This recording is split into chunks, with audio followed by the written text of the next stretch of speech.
ஆனால் விவசாயி பாம்பு கடிச்சோ பள்ளி கடிச்சோ ஏதோ இடி விழுந்து திட்டக்குடியில் அந்த கடலூர் மாவட்டத்தில் 11 பேர் செத்து போனாங்க. அதை கண்டுக்கிற நாட்டில் ஆள் இல்லை.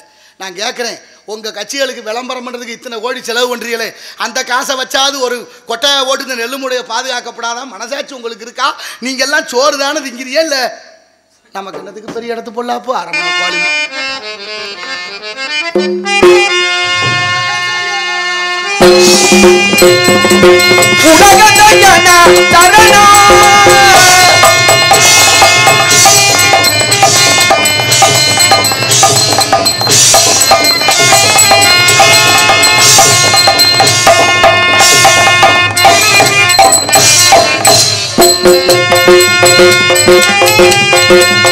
உலகசையனா சரணம் எனதுடமிது தரும் தருணம் கொன்னமோ நாராயணா. உலகசையனா சரணம் கொன்னமோ நாராயணா. உக்கிரம் முற்றிடும் மரங்களை சக்கரம் நித்துடன் சங்கரித்திடும் கொன்னமோ நாராயணா.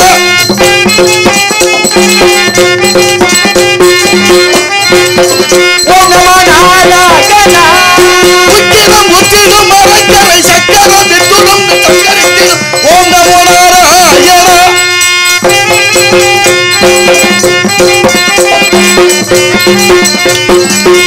ஓம் நமோ நாராயணா. உலகசையனா சரணம் எனதுடமிது தரும் தருணம் கொன்னமோ நாராயணா. இது உலக ஓம் நமோ நாராயணா.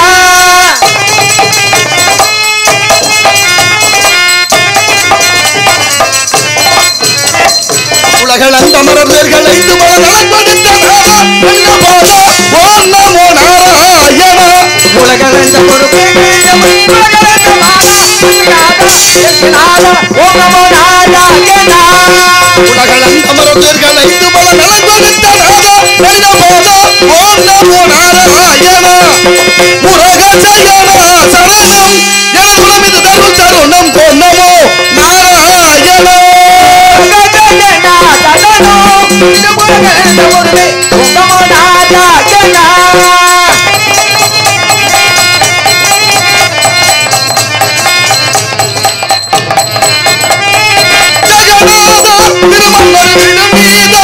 முனிவர்கள் சொல்லும் போதா தாரக மந்திர கீத சங்கு சக்கராயுத ஓம் நமோ நாராயணா.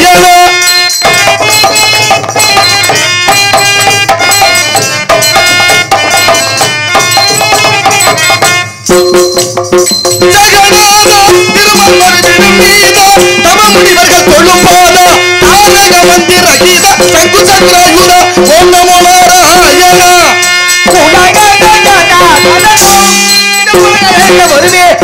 நாராயணா. வாமனனே பட்ட ரட்சத பேர் கொண்ட நாயகனே.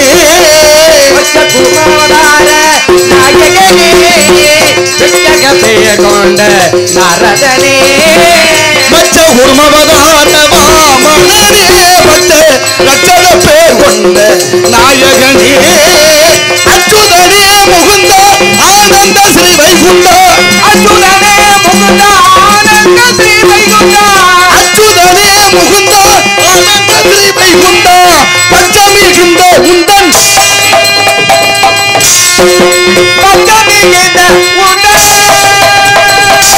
பச்சமிகின்ற உந்தன் பதமே சொல்லிடமே எனக்கிதமே தரும் ஓம் நமோ நாராயணா. எனதுடமிது தரும் தருணம் ஓம் நமோ நாராயணா. நாராயணா நமோ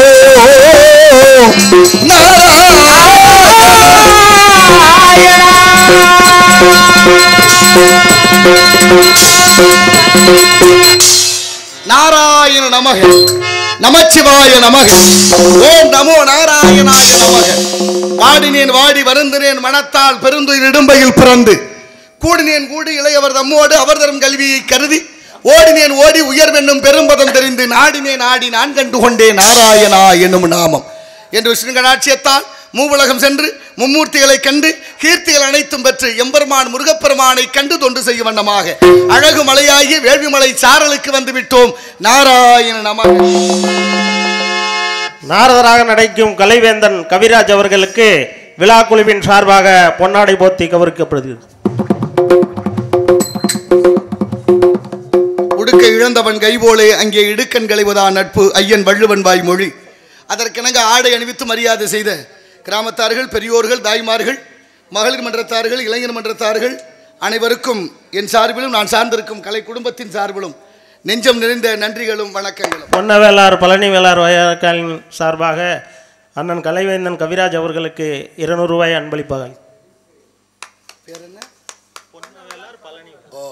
பொன்னவேளார் பழனி வேளார் முருகப்பெருமானே முதலாக எனக்கு பொருளாதாரத்தை வழங்கியிருக்கிறார்கள். வள்ளல் பெருந்தகை அப்படி அன்பளிப்பு வழங்கிய இரு குடும்பத்தார்களுக்கு நன்றி, உளமார்ந்த வணக்கம். வணக்கம் ஆகினாலே இடத்தின் சிறப்பை பார்க்கின்ற பொழுது அல்லல்வோம், வல்வினைவோம், அன்னை வயிற்றில் பிறந்த தொல்லைவோம், போகா துயரம்போம், நல்ல குணமதிகம் ஆமருணை கோபுரத்தில் வீற்றிருக்கும் செல்வ கணபதியை கைதொழ வேண்டும். அந்த வகையிலே விநாயக பெருமானை பரிந்தாலும் இடமோ சர்வம் சக்திமயம், அம்பாள் குடிகொண்டிருக்கின்றால் தனம் தரும், கல்வி தரும், ஒரு நாளும் தளர்வரியா மனம் தரும், தெய்வ வடிவம் தரும், நல்லன எல்லாம் தரும், நெஞ்சில் வஞ்சமில்லா இனம் தரும், கணம் தரும், பூங்குழலால் அபிராமி கடைக்கண்களே என்று சக்தி வழிபாடு இன்றியமையாத ஒன்று. சக்தி இல்லை என்றால் அப்புறம் கொடுக்க சக்தி இல்லை, நடக்க சக்தி இல்லை, பேச சக்தி இல்லை அப்படின்னு ஆகிவிடாமல் எல்லாத்துக்கும் இன்றியமையாத ஒன்று சக்தி. சக்தி இருந்தால்தான் செயல்பாடு சிறப்பாக இருக்கும். அந்த வகையிலே அம்பாளை பணிந்து பிறகு பணியை தொடர்வோம். நவக்கிரக நாயகியே கருமாரி நலங்கள் யாவும் தருபவளே அருமாரி. நவக்கிரக நாயகியே கருமாரி நலங்கள் யாவும் தருபவளே அருமாரி. மங்கள வடிவான சங்கரியே, மங்கள வடிவான சங்கரியே, மாணவன் சோதரியே வைத்தவியே, திரு மாணவன் சோதரியே வைத்தவியே. நவக்கிரக நாயகியே கருமாரி நலங்கள் யாவும் தருபவளே அருமாரி.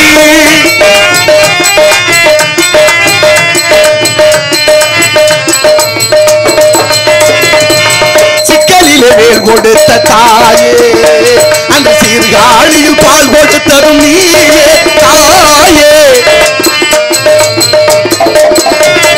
மக்கள் துயரை தாங்கும் தஞ்சை முத்துமாரி, உயரை தாங்கும் எங்கள் முத்துமாரி. மாங்கல்யம் காப்பாற்றும் மீனாட்சியே, மதுரை மீனாட்சியே. நவக்கிரக நாயகியே கருமாரி நலங்கள் யாவும் தருபவளே அருமாரி.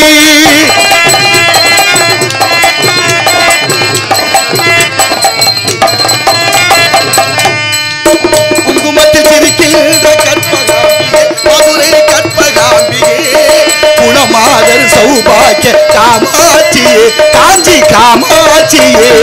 காமாட்சியே, காஞ்சி காமாட்சியே, கங்கை கரை அருள் விசாலாட்சியே, பெருமாகின்ற விசாலாட்சியே, காசி விசாலாட்சியே, கலைகளெல்லாம் தந்தருளும் மூகாம்பிகே, கொல்லூர் மூகாம்பிகே.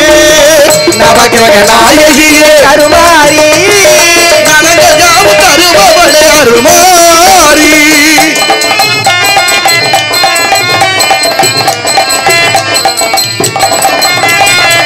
ஞான மழை பொழியும் கலைமகள் நீயே, முன்னார செல்வம் தரும் அலைமகள் நீயே.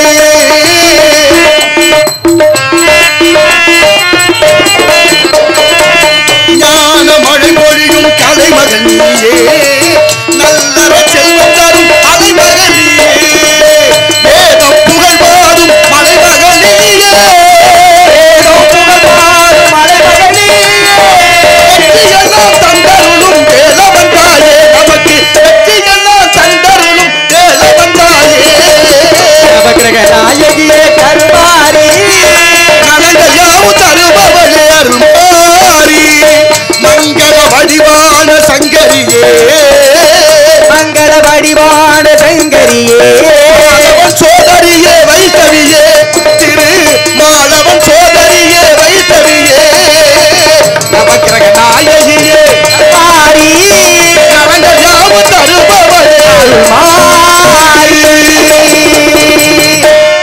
நன்றி நன்றி நன்றி. வித்தகன் அருளால் விற்பதன் அருளால் தேவயாகம், பிரம்மயாகம், பிதுர்யாகம், சதுர்யாகம், புத்திரகாமேஷ்டி யாகம், அஸ்வமேத யாகம், மானுட யாகங்கள், இப்படி யாகங்களை செய்துவிட்டால் கிடைக்கும் யோகம். யோகத்துக்கு விரோதியோ செய் போகம். போகத்தை மறந்து யாகத்தை செய்து யோகத்தை பெற்று அந்த யோகத்தாலே உள்ளம்பெரிய கோயில், ஊனுடம்பை ஆலயம், வல்லபிரானார்க்கு வாய்கோபுர வாசல், கள்ளப்புலனைந்தும் காணா மணி விளக்க, தெல்ல தெளிந்தார்க்கு சீவனே சிவலிங்கம் என்று திருமூலர் திருமந்திரத்திலே பாடுகிறார். உள்ளங்கோயில், உடம்பு ஆலயம், மூச்சு காத்தே சிவலிங்கம். அப்படின்னா என்ன அர்த்தம்? கோயிலும் மனித உடம்பும் ஒன்றுன்னு சொல்கிறார். கோயிலும் மனித உடம்பும் ஒன்றுன்னு சொன்னால் கோயிலை நினைக்கிறது மாதிரி இந்த உடம்பை நினைக்கணும். ஒரு மேடை தவறாமல் நானும் எல்லா மேடைகளிலும் கூறுகிறேன். உடம்பை போன்றது கோயில், கோயிலை போன்றது உடம்பு. இந்த உடம்பை உறுதி செய்யணும். இந்த உடம்பு விலை மதிப்பற்ற உடல் உறுப்புகள். எந்த உறுப்பு போனாலும் மாத்திரலாம் காசு கொடுத்து. ஆமாம். ஆனால் காசே கொடுக்காம வந்த உடம்பு தானா வந்ததா, ஒருத்தன் தந்து வந்ததா, ஏன் வந்தது, எப்படி வந்தது என்பதை உணராத இந்த சமூகம் எப்படி இருக்கிறது என்பதுதான் கேள்விக்குறியாக இருக்குது. ஆன்மீகம்தான் மனிதனுக்கு நல்ல சிந்தனையை வளர்க்கும். ஆன்மீகம்தான் மனிதனுக்கு நல்ல புத்தியை கொடுக்கும். ஆன்மீகம்தான் மனிதனை நல்ல பக்குவப்படுத்தும். ஆன்மீகத்தோடு சேர்ந்த கல்விதான் மனிதனுக்கு ஒரு ஒழுக்கத்தை கற்றுக் கொடுத்தது. அதனால தான் வள்ளுவர் கூட கற்றதனால் ஆய பயனன் கொள்வான் நற்றார் தொழாரெனின் என்று பாடுகிறார் திருவள்ளுவர் திருக்குறளிலே. இறை சிந்தனை இல்லாத எந்த செயலும் வெற்றி பெற்றதாக வரலாறுகள் இல்லை, இதிகாசம் இல்லை, புராணம் இல்லை, இலக்கியங்கள் இல்லை. அப்படிப்பட்ட மகத்துவமாக இந்த ஆன்மீகம் நமக்கு நிறைய கற்றுக் கொடுக்குது. அதனால தான் கோயில் இல்லாத ஊரில் குடியிருக்கக்கூடாது என்பது பழமொழி. கோயில் விளங்க குடும்பம் விளங்கணும்னு முன்னோர்கள் வாக்கு. ஔவையார் பாடுகிறார், ஆலயம் தொழுவது சாலவு நன்றுனா. சாலவும் என்ற வார்த்தைக்கு மிகுதல் என்று அர்த்தம். அப்படிப்பட்ட மகத்துவமான இந்த கோயில்களை கட்டி வைத்து முன்னோர்கள் அதுக்கு விழாவை ஏற்பாடு செய்து குளத்துக்கு, கோயிலுக்கு பக்கத்தில் குளத்தை வெட்டி வைத்து இப்படியெல்லாம் முன்னோர்கள் நமக்கு சொல்லி வைத்திருக்கிறார்கள்.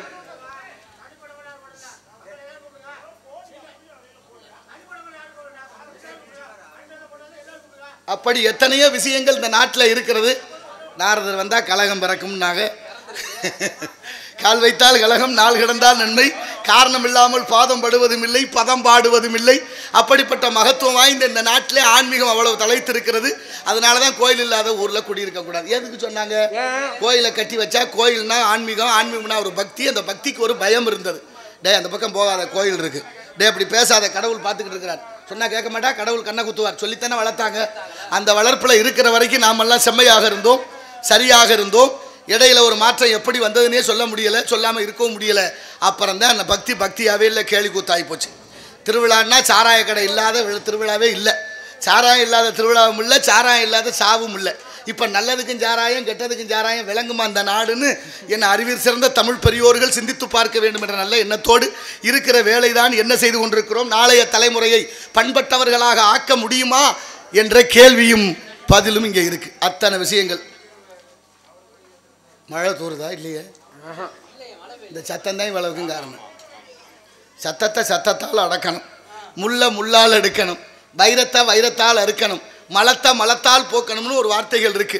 அப்படிப்பட்ட மகத்துவம் வாய்ந்த இந்த தமிழ் 5 கண்டத்தில் இப்படி ஒரு நிகழ்ச்சி இருக்க முடியாது.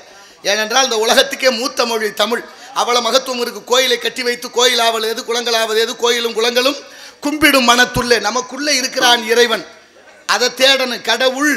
கடவுள் உள்ளத்தை கடந்தால் காணலாம் கடவுளை. நட்டகல்லை தெய்வம் என்று 4 புஷ்பம் சாத்தியே சுத்தி வந்து முனமனவன சொல்லும் என்ற மேதடா. நட்டகல்லும் பேசுமோ நாதன் உள்ளி இருக்கையில் சுட்ட சட்டி சட்டுவ மரியாதை கரிச்சுவைன்னு சிவவாக்கியர் பாட்டு.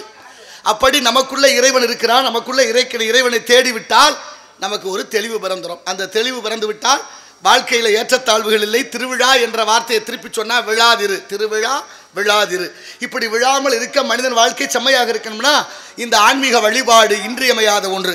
ஆன்மீகம் இந்த நாட்டில் 1008 சிவன் கோயில், 108 பெருமாள் கோயில், அத்தனை கோயில்களும் நமக்கு எத்தனையோ விஷயங்களை நமக்கு கற்றுக் கொடுத்திருக்கிறது. ஒவ்வொரு கோயிலும் மதுரையில் சோமசுந்தர கடவுள், இப்படி நமக்கு சிறு தெய்வங்கள், குரு தெய்வங்கள், குல தெய்வங்கள், அத்தனை தெய்வங்கள் இருக்கு. ஆனாலும் நம்ம கோயிலுக்கு போனால் கோயிலில் போய் எப்படி சாமி கும்பிட்றங்கிறது அவரவர் மனசில் இருக்கிறது. எத்தனையோ விஷயங்கள் இருக்கு. இருந்தாலும் இந்த இடத்தினுடைய சிறப்பை பார்க்கின்ற பொழுது எம்பெருமான் முருகன் குடிகொண்டிருக்கின்றார். வந்த வினையும் வருகின்ற வல்வினையும் கந்தன் என்று சொல்ல கலங்குமே. செந்தில் நகர் சேவகா என்று திருநீர் அணிபவருக்கு மேவ வாராதே வினை என்றார் அருணகிரியார். அப்படிப்பட்ட மகத்துவம் வாய்ந்த அருணகிரியாருடைய விதியை மாற்றி அமைத்த முருகப்பெருமான் இந்த கந்த சஷ்டி பெருவிழா மாதம் 2 சஷ்டி வருது. ஒன்று வளர்பிறை சஷ்டி, ஒன்று தேய்பிறை சஷ்டி. இன்று இவர் அழகாக வளர்பிறை சஷ்டியில் சூரசம்ஹார விழா, அதை பற்றி சகோதரி ரொம்ப அழகாக எடுத்துரைத்து விட்டார்கள். மேலும் கூறுவது பெருமைதான், இருந்தாலும் முருகனுடைய திருவருளாலே அனைவரும் நலமோடு இருக்க முருகப்பெருமான் அருள் வழங்குவார். அந்த வகையில் இந்த இடத்தினுடைய சிறப்பை பார்த்தா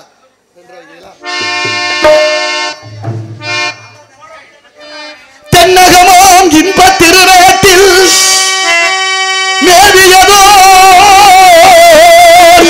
கண்ணடத்து குடகுமலை கனிவயத்தில் கருவாகி தாயை காவிரி என்னும் தாவியம் உருவாகி நீர்வீழ்ச்சி காணாது இருக்க சிவசமுத்திர நீர்வீழ்ச்சி எனும் பேரில்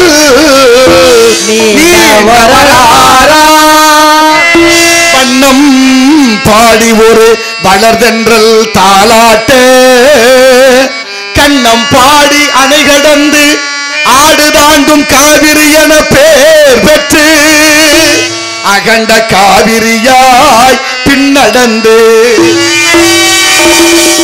கரிகாலன் பேர் வாழும் கல்லணையில் கொள்ளிடத்தில் காணும் இடம் எல்லாம் தாவி பெருகி வாழ்ந்து தாயாகி காப்பவளா தனி கருணை காவிரி போல் செல்லும் இடமெல்லாம் சீர்திருத்தி பேர் பெருக்கி கண்ணும் கனியாகும் கருணையால் எல்லோர்க்கும் பிள்ளையனாலும் பேச வந்த கண்மணியே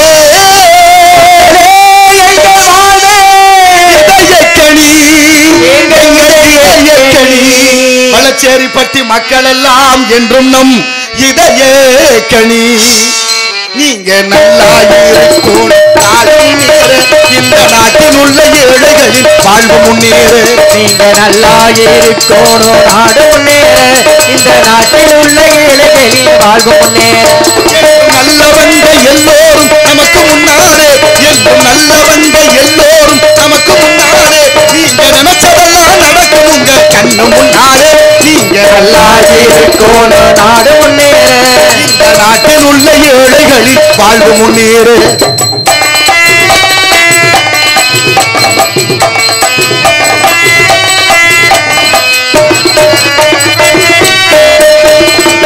உழைக்கும் தோழர்களே ஒன்று கூடுங்கள் உலகம் நமது என்று சிந்து பாடுங்கள் உழைக்கும் தோழர்களே ஒன்று பாடுங்கள் உலகம் நமது என்று சிந்து பாடுங்கள் வேறுபட்டம் இல்லாத சமுதாயம் காண என்ன வழி என்று எண்ணி பாருங்கள் அண்ணா சொன்ன வழி கண்டு நன்மை தேடுங்கள் அண்ணா சொன்ன வழி கண்டு நம்மை தேடுங்கள் நீங்க நல்லா இருக்கோடு நாடு முன்னேற இந்த நாட்டில் உள்ள ஏழைகளின் வாழ்வு முன்னேற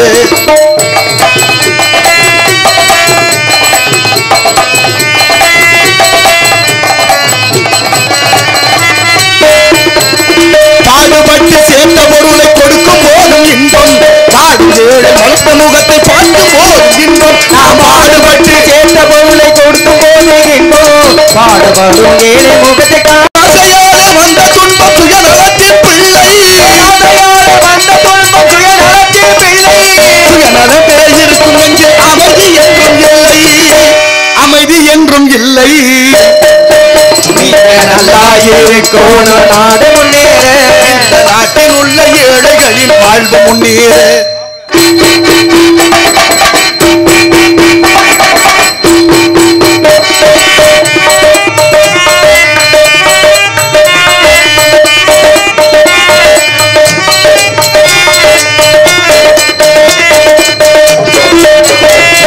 நதியைப் போலே நானும் நடந்து பயன்பெற வேண்டும் கடலை போல விரிந்த இதயம் இருந்திட வேண்டும் போல நாமும் நடந்து பயன்பெற வேண்டும் இங்கு கடலை போல இருண்ட இதயம் இருந்திட வேண்டும் வானம் போல பிறருக்காக அழுதிட வேண்டும் போல பிறருக்காக அழுதிட வேண்டும் வாழும் வாழ்க்கை உலகில் எங்கும் விளங்கிட வேண்டும் விளங்கிட வேண்டும் நீங்க நாடு முன்னேற நாடெங்கும் இல்லாமை இல்லை என்றாலே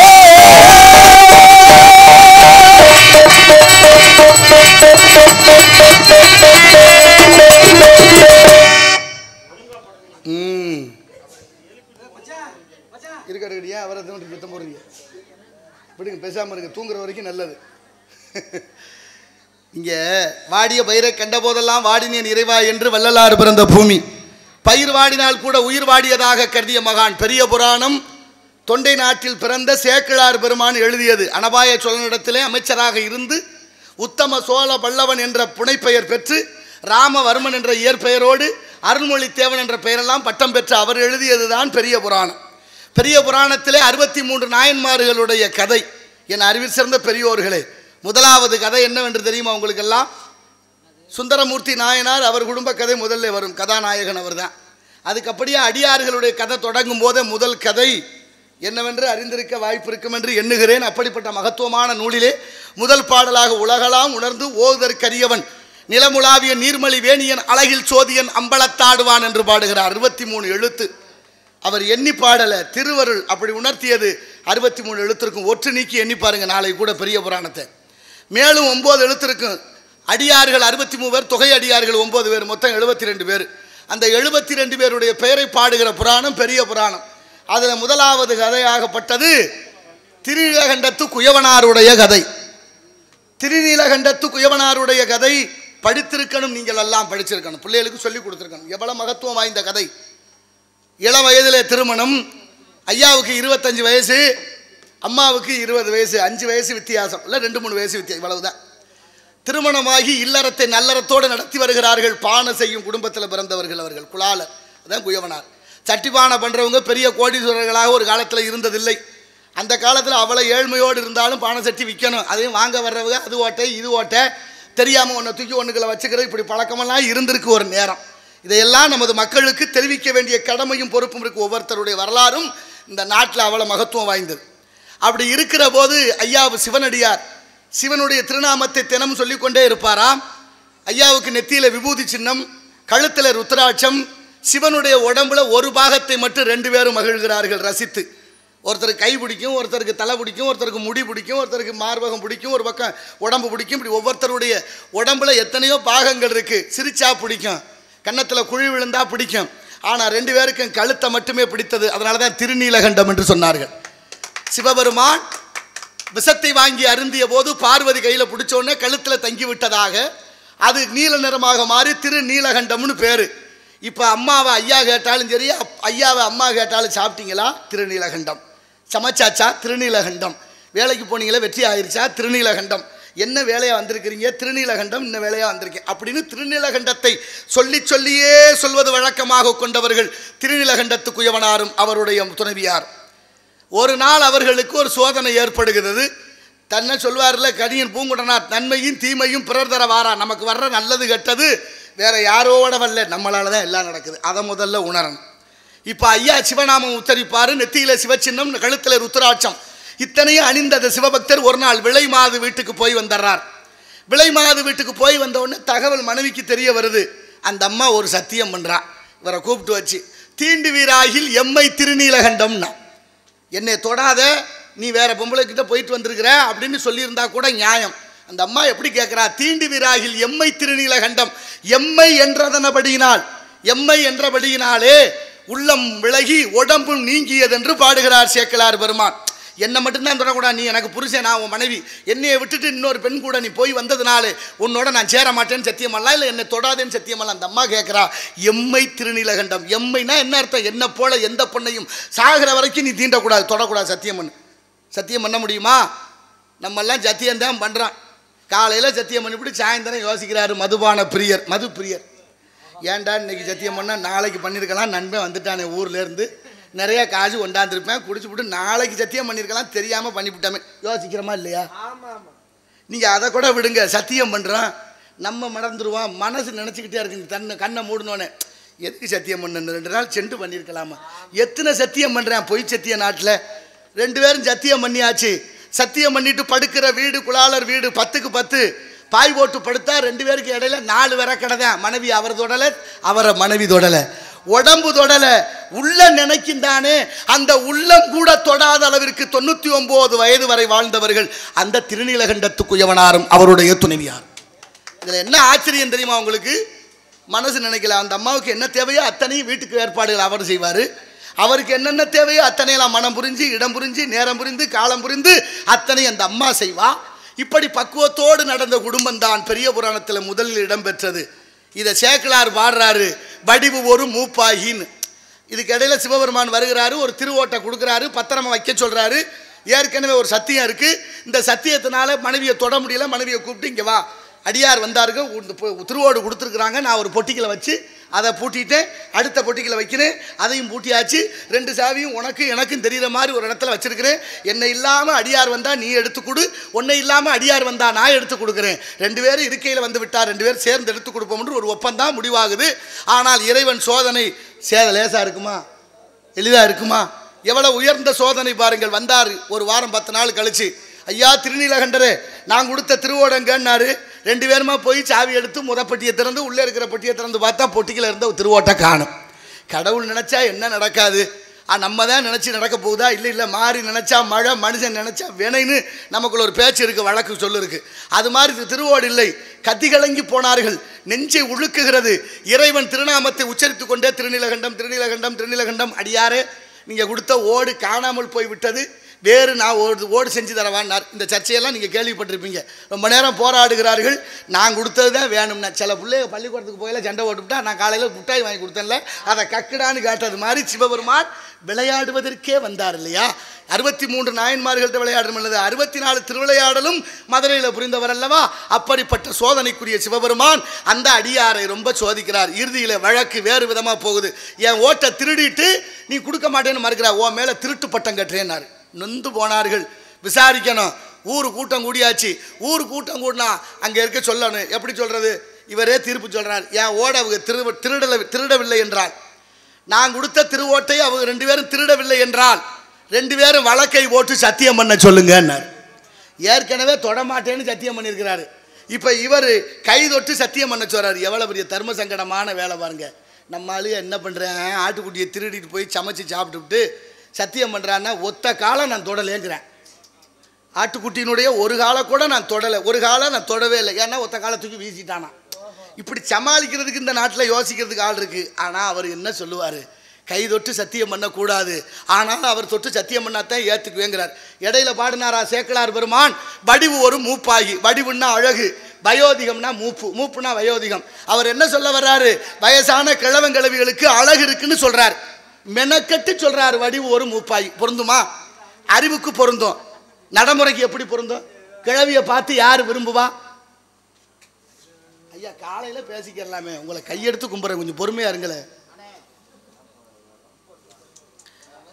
கிழவங்கிழவிகளுக்கு அழகு இருக்குன்னு சொல்றார். நான் கேட்குறேன், கிழவியை பார்த்து யார் விரும்புவா? கிழவனை பார்த்து யார் விரும்புவா? குமரியா இருந்தா குமரனா இருந்தா விரும்பும் இந்த உலகம். ஆனாலும் அவர் சொல்றாரு கிழவிக்கு அழகு இருக்குனார். வீட்டுகளெல்லாம் பெரிய மனுஷியாக தாத்தா பாட்டி இருந்து பேர பிள்ளைய இப்படி தண்ணி குடுறான்னா அவன் சொல்கிறேன் ஊருக்கே வருது உனக்குன்னு நான் வரலையாங்கிறேன். என்னைய போட்டு பாடா சாவு வரலையான்னு கேட்குறான்ல. எப்போ சாகணும்னே தவம் இருக்குது. சில பேர் பெரிய மனுஷியை இருக்கக்கூடாதுன்னு நினைக்குது இந்த உலகம். ஆனாலும் அவர் எவ்வளோ அழகா சொல்றாரு, கிழவங்கிழவிகளுக்கு அழகு இருக்குங்கிறாரு. பொருந்துமா? நீங்கள் பாருங்க, இயற்கை வேணும், செயற்கையை விட்டு இயற்கைக்கு மாறுறோம்னு வச்சுக்கோங்க.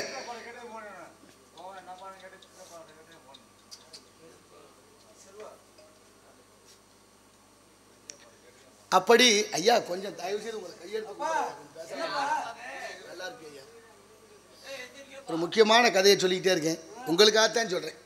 இந்த பெரிய புராணத்தில் ரொம்ப அற்புதமாக அந்த திருநீலகண்டத்து குயவனாருடைய கதையை சொல்கிறேன். நம்மளோட பிள்ளைகளுக்கு சொல்லிக் கொடுக்கணும். நம்மெல்லாம் எப்படி வளர்க்கணும், எப்படி வளர்ந்தோம், எப்படி இருக்கிறோம் அப்படிங்கிற நல்ல சிந்தனையோடு. இந்த சாராயம் எவன் கண்டுபிடிச்சான்னு தெரியல, உலக நாடு பூரா இருக்குது, இல்லாமல் இல்லை. ஆனால் தமிழ்நாட்டில் மாதிரி ஒரு கொடுமை வேறு எந்த நாட்டிலும் இல்லை. ஆனாலும் ராமநாதபுரத்துலேருந்து ஒரு தம்பி என்கிட்ட, நீங்கள் என்ன இதெல்லாம் திட்டாதீங்க, அவங்களுக்கு சுய ஒழுக்கம் இல்லையா, குடிக்கக்கூடாதுன்னு புத்திக்கு தெரியாதா, கடையை திறந்து வச்சு நாங்களாக கூப்பிட்டோம்னு பேசுகிறாரு ஒரு ஆள். எனக்கு அப்படி ஒரு தொந்தரவும் இருக்குது. ஆனாலும் நான் அதையும் மீறி இந்த நாட்டு மக்களுக்கு ஏதாவது செய்கிற மாட்டோமா, இந்த பிறவி பயனை அடைந்து விட மாட்டோமா என்ற ஏக்கம்தான் இத்தனையும் கூறுகிறேன். தயவு செய்து பொறுமையோடு இருந்து கேளுங்கள், நல்லா இருப்பீங்க. இப்போ என்ன பண்ணுறாரு? போகிறோம். மாம்பழம் அழகா, மாங்காய் அழகா? பழம் அழகு. வாழைக்காய் அழகா, வாழைப்பழம் அழகா? பழந்தான் அழகு. பழந்தானே அழகு. இயற்கையினுடைய சிறப்பு என்னன்னா பழம் அழகு. பழம்னா முதிர்வு, முதிர்வுன்னா அது கிழம். இன்னமும் சொல்கிறோம்ல சில பேரை பழுத்த பழம்னு, பழுத்த பழம்னு. காஞ்சி பெரியவர் புகைப்படம் பார்த்தவங்களுக்கு தெரியும், நல்ல பழுத்த பழம். எங்கள் ஐயா வாரியார் சுவாமிகளை பார்த்தவங்களுக்கு தெரியும், பழுத்த பழம். அப்துல் கலாம் ஐயா அறிவியலின் முதிர்ச்சி, அது பழுத்த பழம். இவர்களெல்லாம் பழுத்த பழம். அப்படின்னா நம்ம வீட்டு கிழமைகளும் அழகு இருக்கணும்ல, நம்ம வீட்டு கிழமைகளுக்கு அழகு இருக்கணுமா இல்லையா? ஏன் இல்லை? ஏன் இல்லைன்னா அவங்கெல்லாம் பழுத்த பழம், இதெல்லாம் பூரா வெம்பி போச்சு. அதான் காரணம். ஒரு வயசான பெரியவரை கூப்பிட்டு கேட்டேன், ஐயா ஒரு பொண்ணு இருக்குது, கல்யாணம் பண்ணிக்கிறீங்களா? என் மயங்களை கேட்டு சொல்கிறேன்னாரு. ஆசை விடலையே. ஆசை யாரை விட்டு போகுதோ அன்னைக்கு தானே அது பழுத்த பழம். அப்படி பழுத்த பழமாக இருந்தாராம் திருநீலகண்டத்து குயவனாரும் அவருடைய துணைவியாரும். அப்படிப்பட்ட பழுத்த பழத்தை தான் ரொம்ப அற்புதமாக சேக்கலார் பெருமான் வடிவு ஒரு மூப்பாயின்னு பாடுறாரு. இப்போ கடைசியாக சத்தியம் பண்ணணும், கை தொட்டு சத்தியம் பண்ண சொல்லிட்டாங்க. ஆனாலும் அவர் அது ஏற்கலை. ஏன்னா ஏற்கனவே தொடமாட்டேன்னு சத்தியம் பண்ணியிருக்காரு. அந்த குளத்துக்குள்ளே இறங்கி நீளமான ஒரு குச்சியை எடுத்து ஒரு முனையில் மனைவியும் மறுமுனையில் அவருமா பிடித்து கொண்டு அந்த நீரிலே மூழ்கி எழுந்தார்கள். திருவோட்டை நாங்கள் திருடவில்லை என்று இறைவன் அந்த இடத்திலே காட்சி கொடுத்து 2 பேரையும் ஆட்கொண்டருளியதாக வரலாறு இந்த புராணம் நமக்கு கற்பிக்குதையா. அப்படிப்பட்ட சத்தியத்தை காப்பாற்றிய ஒரு குடும்பத்தில் ஒரு குலத்தில் பிறந்திருக்கிற நாமெல்லாம் சத்தியத்தை காப்பாற்ற வேண்டும். சத்தியம் என்றால் என்னவென்று நமது குழந்தைகளுக்கு சொல்லிக் கொடுக்க வேண்டும். சத்தியமேவ ஜெயதேனார் மகாத்மா. அப்படிப்பட்ட மகத்துவம் வாய்ந்த பெரிய புராணத்திலே முதலிடம் பெற்ற திருநீலகண்டத்து குயவனார் கதையை சொல்லவும் நான் சொன்னதை கேட்ட உங்கள் எல்லோருக்கும் நன்றி, பெருமாந்த வணக்கம். ஆகினால் நல்ல விஷயங்களை நாம் எல்லாம் கடைபிடிப்போம். நாளைய தலைமுறைக்கு பக்குவத்தோடு எடுத்து சொல்வோம் என்ற நல்ல எண்ணத்தோடு 2 நடந்தாய் வாழி காவேரி, வாழி காவேரி, நடந்தாய் வாழி காவேரி, நாடெங்குமே செழிக்க நன்மையெல்லாம் பிறக்க, நாடெங்குமே செழிக்க நன்மையெல்லாம் பிறக்க, நடந்தாய் வாழி காவேரி.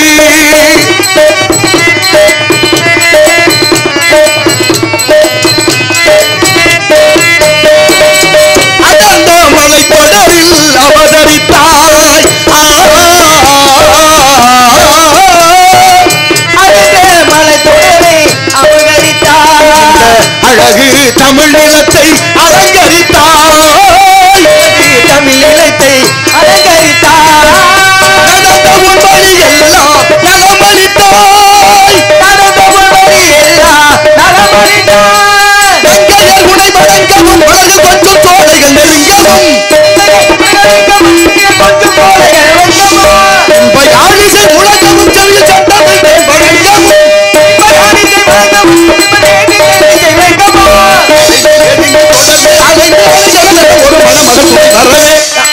நடந்தாய் வாழி காவேரி, நடந்தாய் வாழி காவேரி, நாடெங்குமே செழிக்க நன்மையெல்லாம் பிறக்க, நடந்தாய் வாழி காவேரி,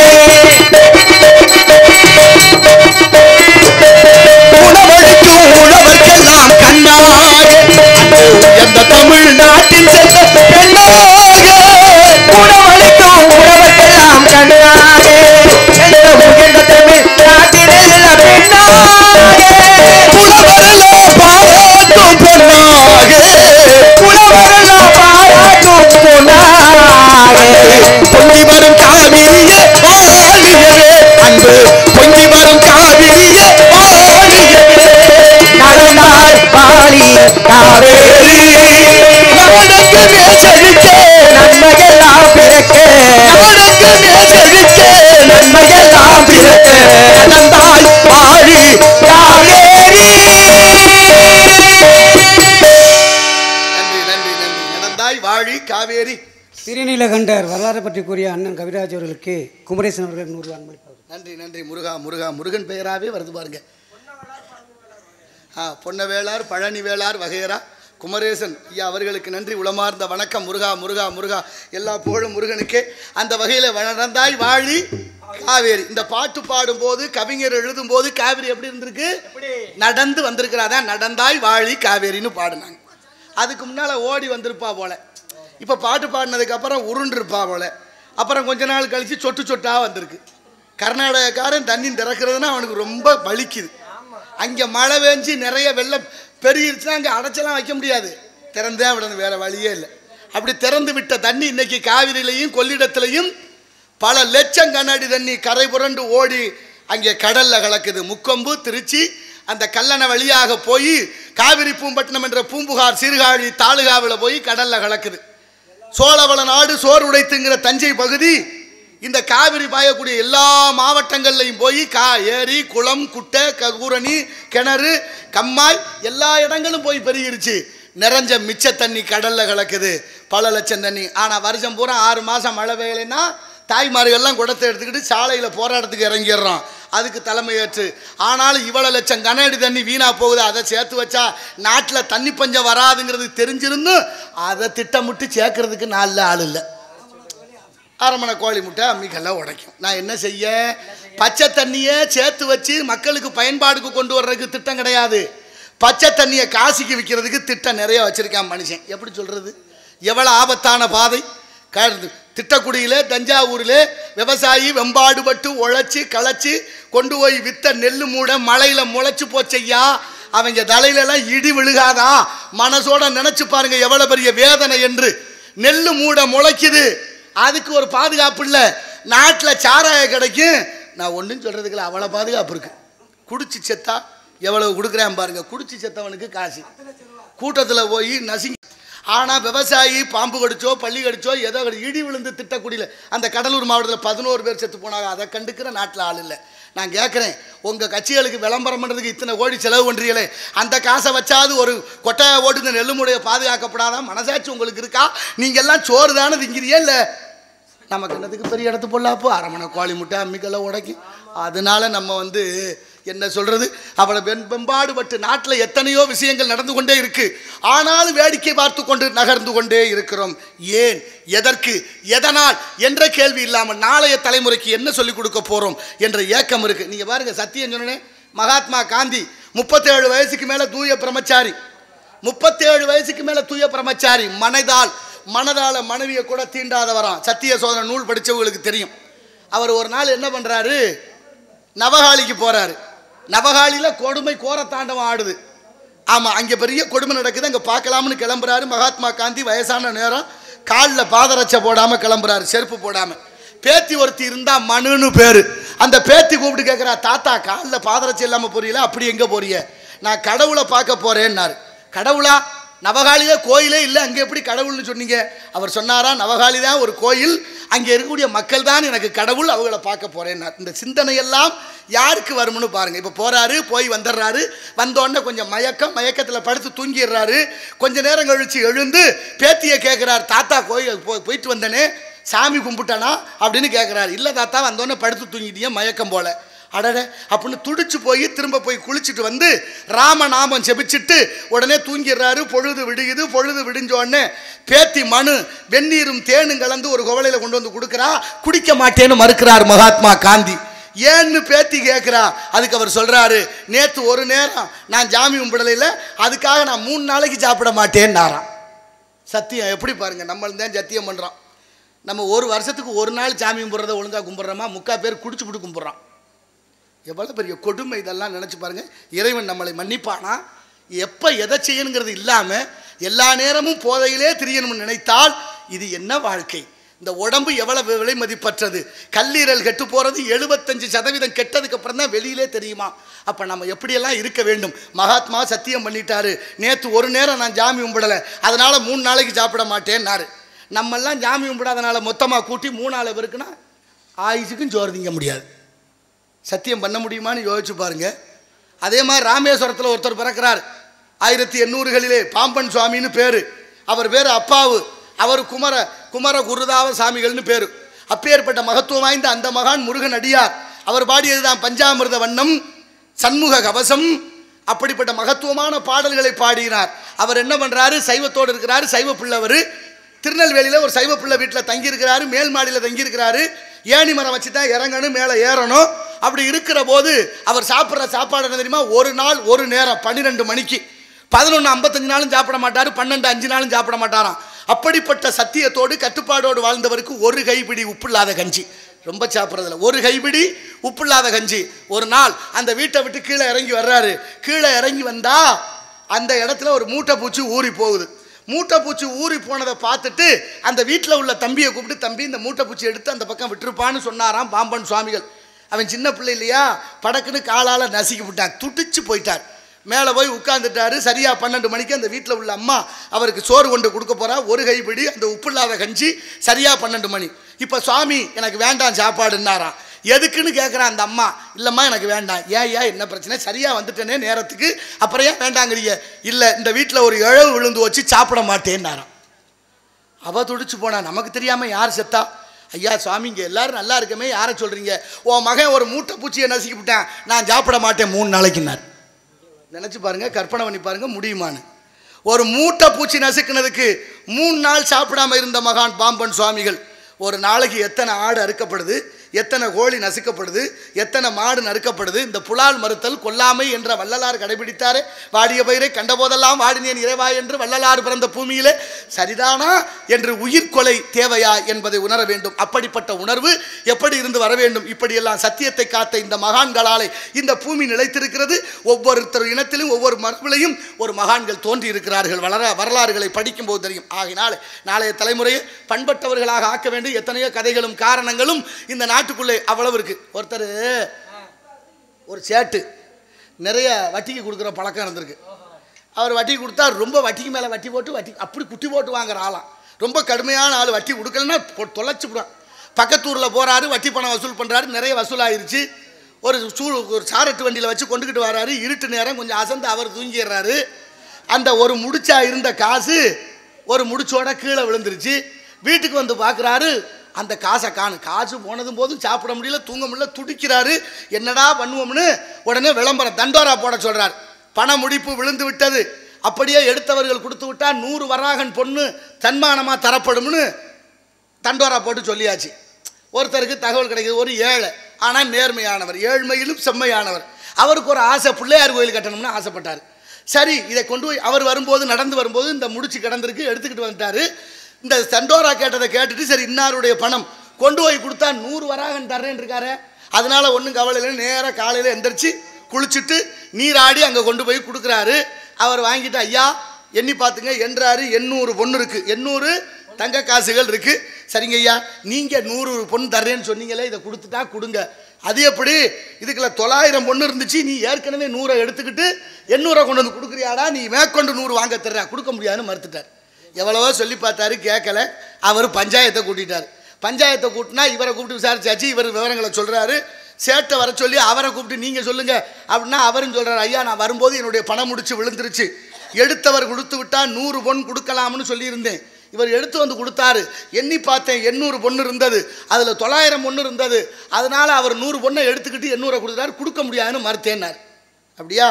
நீங்கள் அவர் கொடுத்த பொன் முடிச்சு அதை கொண்டு வர சொல்லுங்கள். இந்த பஞ்சாயத்தில் இந்த நீதிபதிகள் எண்ணி பார்க்குறாங்க, 800 முடிச்சிருக்கு. 800 முடிச்சிருக்கிறத வாங்கி அந்த சன்மானத்துக்கு ஆசைப்பட்டார்ல, எடுத்து கொடுத்தவர் அவர்கிட்ட கொடுத்தாச்சு. நீங்கள் கொண்டுக்கிட்டு போங்கன்னு. இவர் ஐயா ஏன் பொண்ணை வாங்கி அவர்கிட்ட கொடுக்குறீங்களே? இல்லை நீங்கள் வச்சுருந்தது 900 பொண்ணு, இதில் 800 பொண்ணு தான் இருக்குது. இது யாரோ வேறு ஆள் விட்டு காசு, உங்கள் பொண்ணு தேடினது கிடச்சிருந்தா கொண்டாந்து தருவாங்க, இது உங்கள்கிட்ட கொண்டுக்கிட்டு போங்கன்ட்டாரான். இப்போ மனசு ஆசை எந்த அளவுக்கு தப்பான என்ன இருந்தால் அது தப்பாத்தான் போகும் என்பதற்கு உதாரணம் நீங்கள் நல்லா கேட்டுக்கங்க. என்ன விதைக்கிறோமோ அதை அறுவடை பண்ணணும். நல்லதை விதைச்சா நல்லதை அறுக்கலாம், அல்லதை விதைத்தால் அல்லதே அறுக்கலாம். திணை விதைத்தவன் திணை அறுப்பான், வினை விதைத்தவன் வினை அறுப்பான் என்று இந்த உலகத்தில் ஒரு பேர் இருக்குது. அது வகையில் இந்த பிரபஞ்சம் நமக்கு நிறைய கொடுத்துக்கிட்டே இருக்குது. சரியாக பயன்படுத்துவோம், நல்ல முறையில் வாழ்வோம். அந்த வகையில் இடத்தினுடைய சிறப்பை பார்க்கின்ற பொழுது மனிதன் நினைப்பதுண்டு வாழ்வு நிலைக்கும் என்று இறைவன் நினைப்பதுண்டு பாவம் மனிதன் என்று நினைப்பதுண்டு வாழ்வு நிலைக்கும் என்று நினைப்பதுண்டு வாழ்வு நிலைக்கும் என்று இறைவன் நினைப்பதுண்டு பாவம் மனிதன் என்று மனிதன் நினைப்பதுண்டு வாழ்வு நிலைக்கும் என்று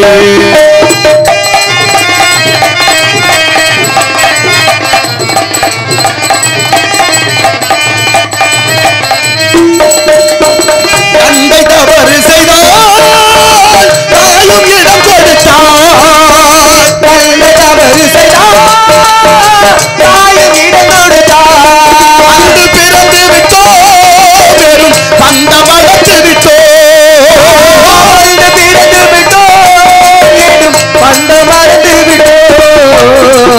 மனது துடிக்கிறது மயக்கம் பிறக்கிறது லாபம் என்ன அவன் ஆட்சி நடக்கிறது மனிதன் நினைப்பதும் வாழ்வு நினைக்கும் என்று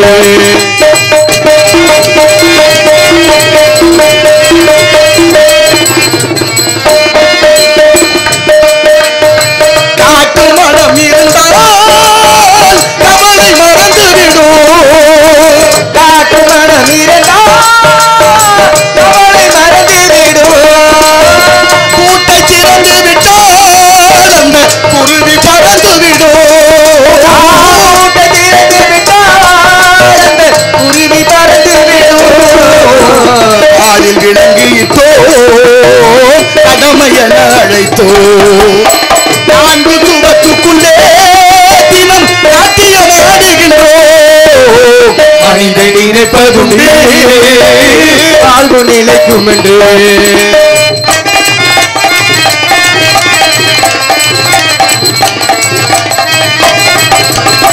விதியின் ரதங்களிலே நாம் விரைந்து பயணம் செய்தால் விதியின் ரதங்களிலே விரைந்து பயணம் செய்தால் அதுவும் மயங்குதடா சிறு மனமும் கலங்குதடா ஆயுள் வயதுதடா இந்த மனமும் கலங்குதடா கொடுக்க எதுவும் இல்லை கொடுத்து முடிந்ததடா கணக்கை முடித்து விட்டேன் ஒரு கடமை முடிந்ததடா மனிதன் நினைப்பதும் வாழ்வு நிலைக்கும் என்று வாழ்வு நிலைக்கும் என்று வாழ்வு நிலைக்கும் என்று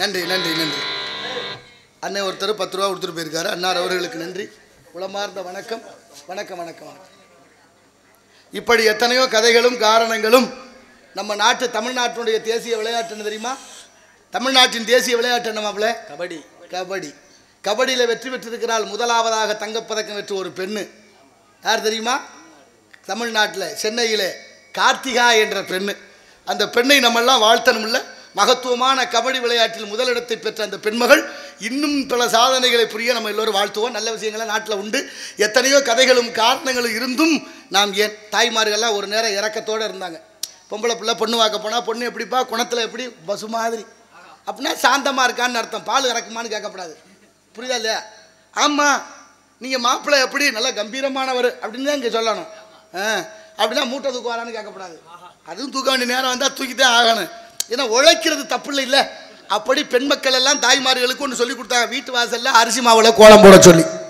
அரிசி மாவில் ஏன் கோலம் போட்டான் எல்லா ஊர்லேயும் சொல்கிறேன் ஏன் சொல்கிறேன் தாத்தாமார்களுக்கு தெரியணுங்கிறதுக்காகத்தான் சொல்கிறேன் அரிசி மாவில் ஏன் கோலம் போட்டான் எறும்பு சாப்பிட்டா வம்சம் நல்லா இருக்குமேங்கிறது ஐதீகம் அப்படியே தான் இருக்குது கோலம் தான் போட முடியல இப்போ இருக்க சூழல் அதுலேயும் கல்லை நுணுக்கி கல் மாவில் தான் கோலம் போடுறான் அதை கூட ஒழுங்காக போடுறமான்னா இல்லை மாமியா மருமக இருக்கிற வீட்டில் பாருங்கள் சாயந்தரம் லேசாக ஒரு வாய் சச்சரவு வந்துடட்டும் காலையில் எந்திரிச்சு அந்த அம்மா ஒரு பக்கம் இந்த அம்மா ஒரு பக்கம் வாசல் வெறு வாசல் அப்படி போயிடக்கூடாது நீங்கள் என்ன கவனிங்க அது சாப்பிட்ற பழைய சொத்தில் எறும்பு கிடந்தால் எடுத்து போட்டு சாப்பிடு நல்லா கண்ணு தெரியும்னு சொல்லி வளர்த்தாங்க இல்லை நம்மளையெல்லாம் எறும்பை எடுத்து போட்டதுனால கண்ணு நல்லா தெரியாது எறும்புக்கு பச்சரிசி மாவில் கோலம் போட்டு உணவு கொடுத்தா கண் பார்வை தெரியும் வம்சம் நல்லாயிருக்கும் அப்படியே அனுமதி சொல்லி கொடுத்து நமக்கெல்லாம் கருணையின் வடிவமாக வாசலில் அரிசி மாவில் கோலம் போட்டான் இன்றைக்கி நிலைமை அப்படியா இருக்குது வீட்டு வாசலில் எறும்பு வரக்கூடாதுன்னு கோடு கிழிக்கிறோம் ஒரு குச்சி கண்டுபிடிச்சிருக்காங்களே சாக்கி பீச்சு கிழிச்ச ஓட்டை எறும்பு தாண்டலை இங்கே பாரு உட்காந்துருக்க ஆத்தா மார்கள்லாம் எல்லாம் வயது முதிர்ந்தவர்கள் இளமையானவு ஒருத்தரை கூட காணும் ஏன் தெரியுமா இவங்கெல்லாம் பழைய காலத்து சாப்பாடு உட்காந்துருக்கா பாருங்க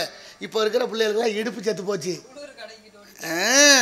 ஏன்னா உணவு தப்பாக போச்சு உணவு பூரா நஞ்சா போனதனுடைய விளைவு உட்கார்ந்துருக்க முடியலை அதுதான் காரணம் அதனால தாய்மார்கள் கருணையோடு வாரத்தில் ஒரு நாள் இந்த கோயிலுக்கு போனால் குளத்துக்கு போனால் வயலுக்கு போனால் தோட்டத்துக்கு போனால் ஏதோ ஒரு வேலையாக வெளியில் போகும்போது ஒரு கைப்பிடி பச்சரிசி குருணை மொய் குருணைன்னு சொல்லுவோம் கோழி கொத்தாத குருணை எங்கேயாவது எறும்பு புத்து கண்டா போடுங்க 1000 பேருக்கு அன்னதானம் இட்ட பலன் உங்கள் வீடு வந்து சேரும் சத்தியமான உண்மை காஞ்சி பெரியவருடைய வாக்கு அருணகிரி நாதருடைய வாக்கு எங்கள் ஐயா வாரியார் சுவாமிகளுடைய வாக்கு நாட்டில் நல்லவனாக இருக்க முடியலை நேர்மையாக இருந்தால் பெரும் பிரச்சனையாக இருக்குது நேர்மையாக இருக்கிறவனை பார்த்து இந்த சமூகம் ஒரு பேர் வச்சிருக்கு பொழைக்க தெரியாதவன்ட்டேன் நேர்மையாக இருக்கிறவனை பொழைக்க தெரியாதவன் அயோக்கியத்தனை அம்புடும் பண்ணுறவன் புத்திசாலியான் என்ன கொடுமை இதெல்லாம் மிக மிக நல்லவர்களாக இருப்பது ஆபத்தினார் மேல்நாட்டறிஞர் பெர்னாட்ஷா பார்த்தீங்களா நபிகள் நாயகத்தை கல்லால் அடித்தது இந்த உலகம் பேசுங்க.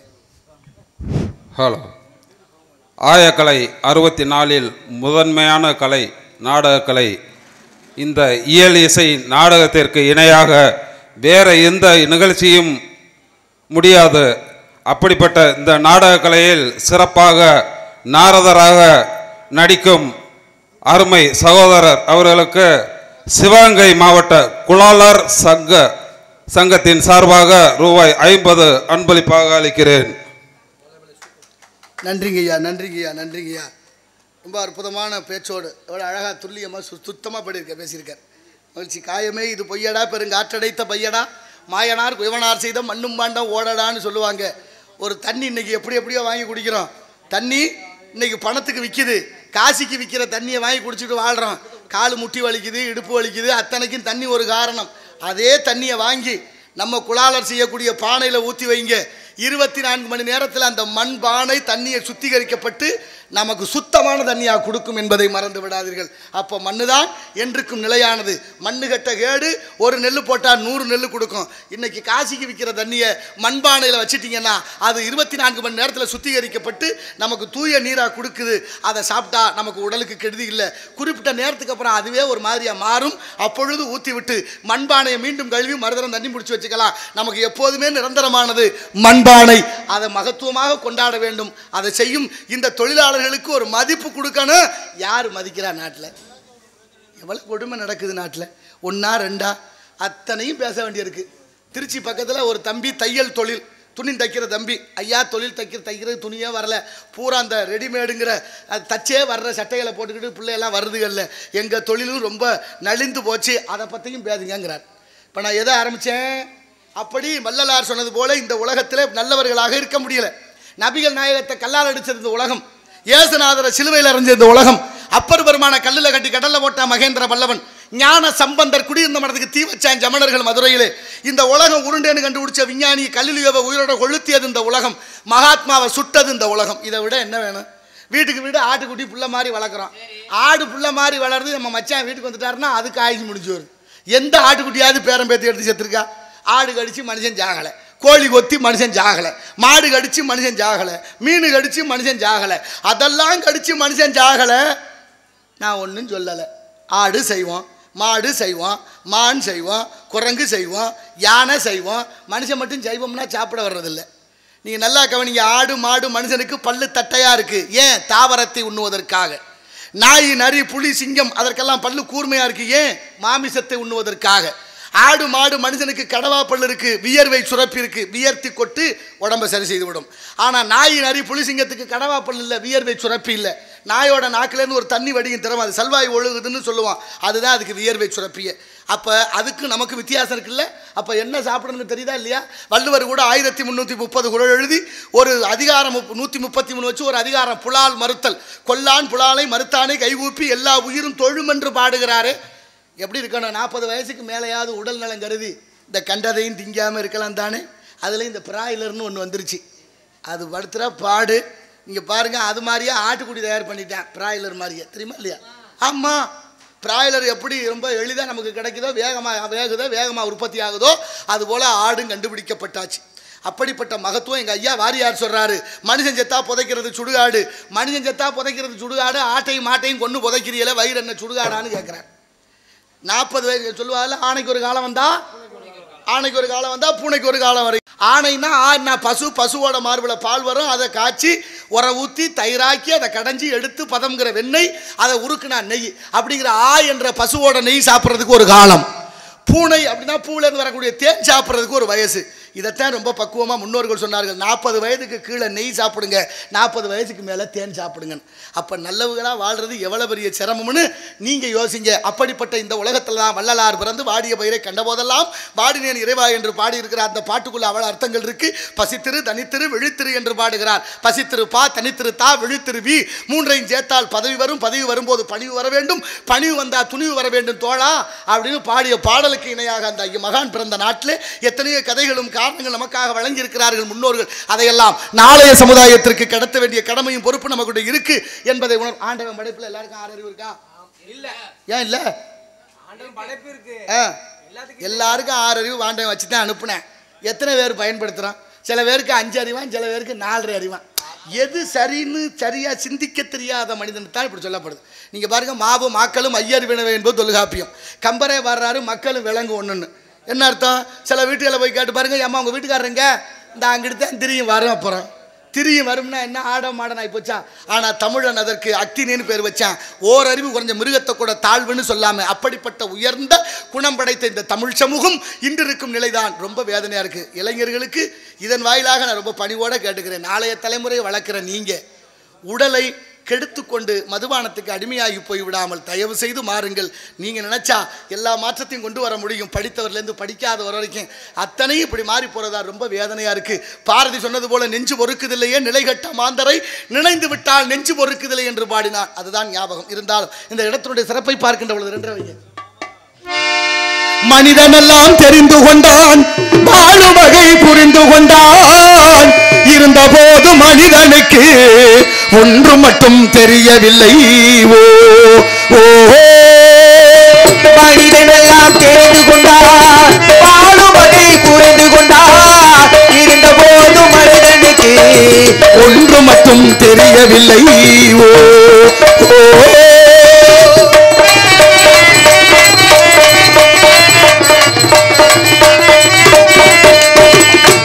குரலில் குயில் போலே இசையும் அழகாய் பாடுகிறான். எருதுகள் போலே வண்டிகளை இழுத்து கொண்டும் ஓடுகிறான். எருதுகள் போலே வண்டிகளை இழுத்து கொண்டு ஓடுகிறான். மனத்தில் வாழும் பறவைகள் போல் வானில் பறந்து திரிகின்றான். பாடும் பறவைகள் போல் வானில் பறந்து திரிகின்றான். இருந்த போது மனிதனுக்கு ஒன்று மட்டும் புரியவில்லை. ஓ ஓ மனிதனெல்லாம் தெரிந்து கொண்டான், வாழும் வகை புரிந்து கொண்டான், இருந்த போது மனிதனுக்கு ஒன்று மட்டும் தெரியவில்லை. ஓ ஓ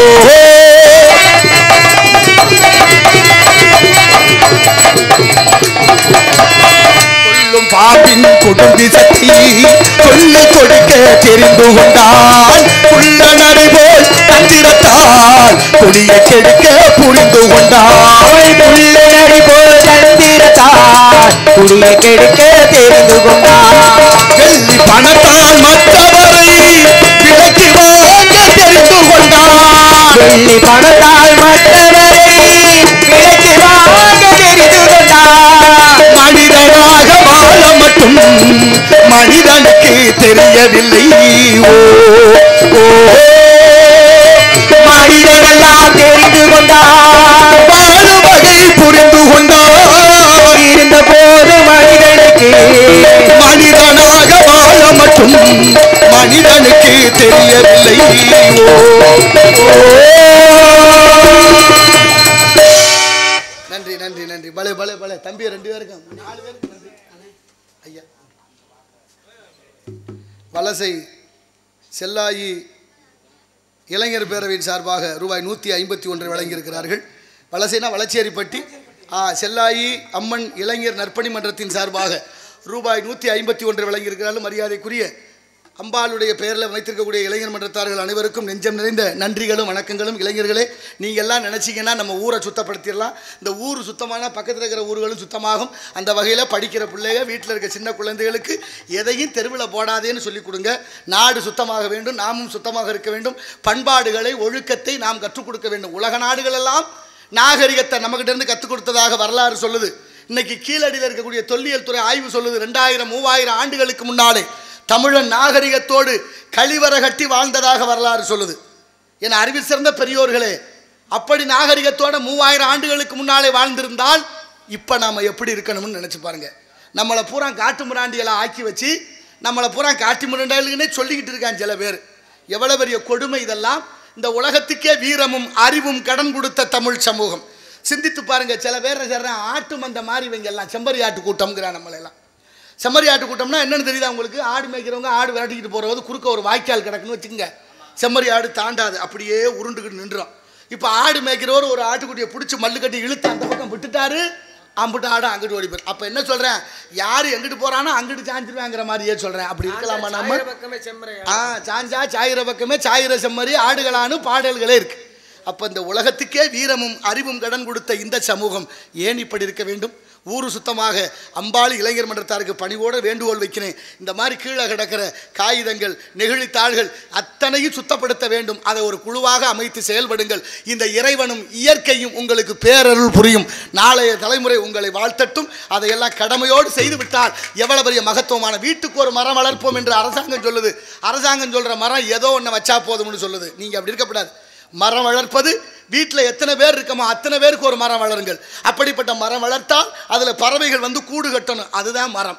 அப்படின்னா பழங்கள் இருக்கணும், காய்கள் இருக்கணும், அத்தனையும் இயற்கையோடு சேர்ந்து இருக்கணும். அதுதான் நமக்கு நல்லவை பயக்கும். மனிதர் இனம் வாழ வேண்டுமென்றால் பறவைகள் நிம்மதியாக இருக்கணும். பறவைகள் மட்டும் அழிந்து விட்டால் 25 நிமிஷத்தில் மனித இனம் அழியும் என்று விஞ்ஞானிகள் கருதுகிறார்கள். என்னன்னு தெரியுமா? பறவைகள்லாம் அழிஞ்சு போச்சுன்னா மனுஷன் வாழ முடியாதான். எப்படின்னு தெரியுமா உங்களுக்கு? இந்த நாட்டில் எவ்வளோ வண்டுகள் பூச்சிகள் நம்ம இரவு நேரத்தில் பார்க்குறோம், பகலில் பார்க்குறோம். அதையெல்லாம் இந்த பறவைகள் சாப்பிட்டுக்கிட்டு கட்டுப்பாட்டில் வச்சுருக்கு. அது திங்கலைன்னா வண்டுகள், விஷப்பூச்சிகள், பாம்புகள் அத்தனை வந்து நம்மளை அழித்து விடும் என்று விஞ்ஞானிகள் ஆய்வு கருதுகிறார்கள். அப்படிப்பட்ட மனித இனம் வாழ வேண்டுமென்றால் மரங்கள் இருக்க வேண்டும். மரங்கள் இருந்தால் தான் பறவைகள் இருக்கும். நமக்கு என்ன மரம்னு தோணும், பறவைகளுக்கு அது வீடு. அந்த வீட்டை இழந்து அந்த பறவை என்ன பாடுபடும் என்று சிந்தித்து பாருங்கள். அன்பு உறவுகளே, எத்தனையோ விஷயங்கள் இந்த நாட்டில் விட்டு செல்கிறோம். குழந்தைகளுக்கு பிறந்த நாள் வந்தால் நம்ம என்ன செய்கிறோம்? பிறந்த நாளுக்கு அந்த அடுமனைங்கிற பேக்கரியில் போய், அதுக்கு பேர் அடுமனை தமிழில், பேக்கரினா தான் புரியும் சில பேருக்கு. அப்படிப்பட்ட அங்கே போய் ஒரு ரொட்டியை அகலமாக வாங்கி அதில் பேர் எழுதி கொண்டு வந்து அதில் 4 மெழுகுவர்த்தியை குத்தி அதை மெழுகுவர்த்தியை ஏற்றி அந்த விளக்கை ஊதி அணைக்க சொல்லி கொடுத்து கொண்டாடுறோம்.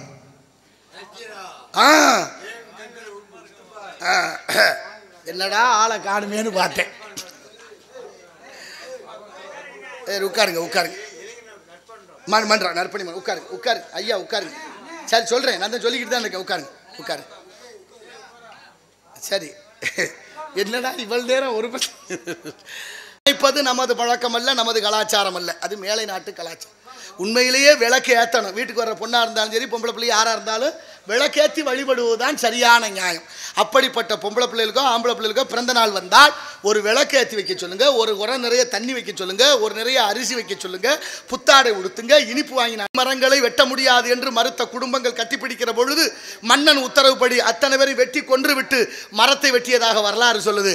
மரம் அவ்வளவு ஒரு மக்குவம். இன்னைக்கெல்லாம் வெப்பமயமாய் போச்சு பூமின்னு அத்தனையும் சொல்கிறான். அன்னைக்கே பாடுறாரு அப்பருமானம், மண்ணும் தணலார வானும் புகையார என்னறிய தாயார் மடி இழைப்பார பண்ணும் ஐயாரப்பான்னு பாடுறாரு. அப்ப என்ன அர்த்தம்? அன்னைக்கே இருந்திருக்கு பிரச்சனை. மண்ணும் தணலார, நான் பிறக்கும் போதெல்லாம் என்னை போட்டு பூமியில எரிச்சு எரிச்சு எரிச்சு எரிச்சு இந்த பூமி வெப்பமயம் ஆயிருச்சு. யார் பாடுறா? திருநாவுக்கரசர் பாடுகிறார். மண்ணும் தணலார வானும் புகையார, வானம் இந்த புகை எரிச்சு எரிச்சு இந்த புகை மேலே போய் புகை மூட்டமா வந்து எல்லாத்தையும் மறைச்சிருச்சு. அதனால வானும் புகையார என்னறிய தாயார் மடி இழைப்பாரன்னு பாடுறாரு. என்ன காரணம்?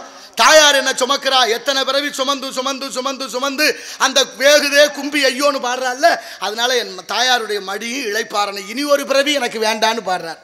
என்ன செய்யணும்? ஈன்று புறந்தறுதல் எந்தலை கடனே சொல்லுகிறார் புறநானூற்று பாடல். ஈன்று புரைதறுதல் எந்தனை கடனே, சான்றோன் ஆக்குதல் தந்தைக்கு கடனே, நன்னரில் நல்குவது வேந்தனுக்கு கடனேன்னு புறநானூற்று பாடல். ஒரு பெண்ணு கல்யாணம் பண்ணி கொடுத்தா ஒரு குழந்தையை பெற்றெடுக்கணும், அது கடமை. அந்த குழந்தைய அவங்க அப்பா சான்றோன் ஆக்குதல் தந்தனுக்கு கடமை, நல்லவனா வளர்க்கணும், அவங்க அப்பாவுக்கு கடமை. அடுத்து அந்த நாட்டை ஆளக்கூடிய மன்னன் இந்த மக்களுக்கு நல்ல நெறிமுறைகளை சொல்லிக் கொடுத்து நல்லபடியாக ஆட்சி செய்யணும். அதுதான் நாடு, அதுதான் வீடு, அதுதான் மக்கள். இங்கே எல்லாத்துக்கும் வரியை போட்டு வாங்கி நம்மளை வதைக்கிறதா நாடு. நமக்கு ஒன்றும் சொல்ல தெரியல. நம்ம கிடத்துக்கு பெரிய இடத்து பொல்லாப்பு, அரமணை கோழி முட்டை அம்மிக்கெல்லாம் உடைக்கும், எங்கே போய் சொல்கிறது. ஆனாலும் எந்த பிள்ளையாவது சொல்லி பேச்சு கேட்குதா? எந்த பிள்ளையும் சொல்லி பேச்சு கேட்கல. 5 வயசுல பிள்ளை சொல்கிறேன் எங்கள் அப்பா ரொம்ப தங்கமான, அவரா பேசுகிறாரு அவரா பேசுகிறாரு. இன்னும் எங்கள் ஐயா எங்கள் தாத்தா காமராஜர் சொன்னார், அப்பனை குடிக்க வச்சு மகனை படிக்க வைக்கிற வேலையை செய்ய மாட்டேன்னார் நம்ம தாத்தா. அப்பனை குடிக்க வச்சுட்டு மகனை படிக்க வைக்க மாட்டேன்னு சொல்லி சத்தியம் பண்ணிட்டு இருந்தார் அவர். இன்னைக்கு அப்பமையே எல்லாரும் ஒன்றா சேர்ந்து குடிச்சவராக போகிறதா போச்சு இந்த நாட்டில். எவ்வளோ பெரிய கொடுமை! இந்த குடிச்ச நீங்கள் என்னத்தை நான் ஒன்றும் சொல்கிறதில்ல, நான் ரொம்ப பதட்டமாக இருக்குது, வருத்தமாகவும் இருக்குது. ஆமாம், அப்படின்னா என்ன அர்த்தம்? 5 வயசில் பிள்ளை சொல்கிறேன் எங்கள் அப்பா ரொம்ப தங்கமானவர், எங்கள் அப்பா மாதிரி அப்பாவை பார்க்க முடியாதுங்கிறேன். 10 வயசானு சொல்கிறேன், எங்கள் அப்பா நல்லவர் தான் இருந்தாலும் அப்பப்போ கத்துவார், புத்தி சொன்னால் பிடிக்கல. 15 வயசில் அவங்க அம்மாட்ட போய் சொல்கிறேன், அம்மா உன் வீட்டுக்காரர் சொல்லி தேவையில்லாமல் என் விஷயத்தில் தலையிடுறாரு, நாளைக்கு நல்லா தெரியாதுன்னு மிரட்டுறேன். அப்புறம் 20 வயசில் அவங்க அம்மாவை பார்த்து தலையில் அடிச்சுக்கிறாங்க, எப்படிமா அந்த ஆளை கட்டிட்டு குடும்பம் பண்ண, ஐயோ மாதிரி ஆளை கட்டி அந்த தாய் வர்ற பாடு அப்படின்னு. அப்புறம் 30 வயசில் சொல்லுவேன், நான் எங்கள் அப்பாவோட பேசுகிறதே இல்லைங்க, ஏன்னா எது செஞ்சாலும் குத்தம்ங்கிறான், லூஸ் மாதிரி பேசிக்கிட்டு இருக்கேன் சொல்கிறாருல்ல. மாப்பிள்ளை எதுவும் சொன்னார் என்னமோ, சரி சரி நல்ல பிள்ளை அப்படின்னா மண்டையில் முடி வெட்டிக்குவாங்க, கோடு போட்டு ரோடு போட்டு நாகரிகம் அதுக்கு பேர், பண்பாடு அதுக்கு பேர். அப்படி கலாச்சாரம் இல்லாத வேலைகளை செய்து கொண்டிருக்கிறோம். முடி அலங்காரம் என்பது முக அழகை காட்டணும், ஆனால் அலங்கோலமாக திருறாங்க பயலுக கேட்டால் நாகரிகம்னு ஒத்த வார்த்தை. அதை விட கொடுமை என்ன தெரியுமா, பெரிய பிள்ளைய செஞ்சாலும் பரவாயில்ல, சின்ன பிள்ளைய கூட்டிகிட்டு போய் அவங்க அம்மா கோடு போட்டு கூட்டிகிட்டு வரான், எதுக்கு அந்த கோடுன்னு அந்த தாய்க்கும் தெரியாது பிள்ளைக்கும் தெரியும். அப்புறம் 40 வயசானா கல்யாணம் ஆகி அவனுக்கு 4 பிள்ளை ஊட்டி பிறந்துருமா, அப்போ சொல்லுவேன் பாருங்க, டே ஏன்டா அந்த பாடுபடுத்துறிய, அந்த காலத்தில் எங்கள் அப்பா எங்களெல்லாம் எப்படி வளர்த்தாரு தெரியுமா, எங்கள் அப்பா மாதிரி அப்பாவை பார்க்கவே முடியாதும்பேன். எப்போ 40 வயசில் 5 வயசில் சொன்ன வார்த்தையை திரும்ப கேட்க 35 வருஷம் இடைவெளி தேவைப்படுது. இது யதார்த்தம். இக்கரைக்கு அக்கறை பச்சை, அக்கறையோடு இருந்தால் இக்கரையும் பச்சை என்பதை தெரிவித்துக் கொண்டு நாளைய தலைமுறையை பண்பட்டவர்களாக நாமெல்லாம் ஆக்க வேண்டும் என்ற நல்ல எண்ணத்தோடு இந்த இடத்தை பார்க்கின்ற பொழுது எடுப்பு என்று சொன்னால் அதற்கு எதிர்ப்பு தேவை, ஏற்ற பாவை செய்கிறார்களா கலா சேவை என்று பற்றற்று கவனிப்போம். நாராயண நமக. ஆலோலம் சோ அஞ்சரவைங்க.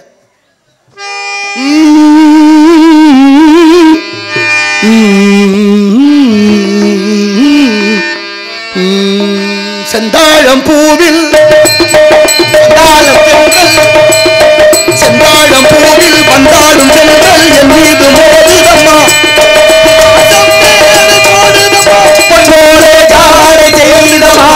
அம்மம்மா ஆனந்தம்.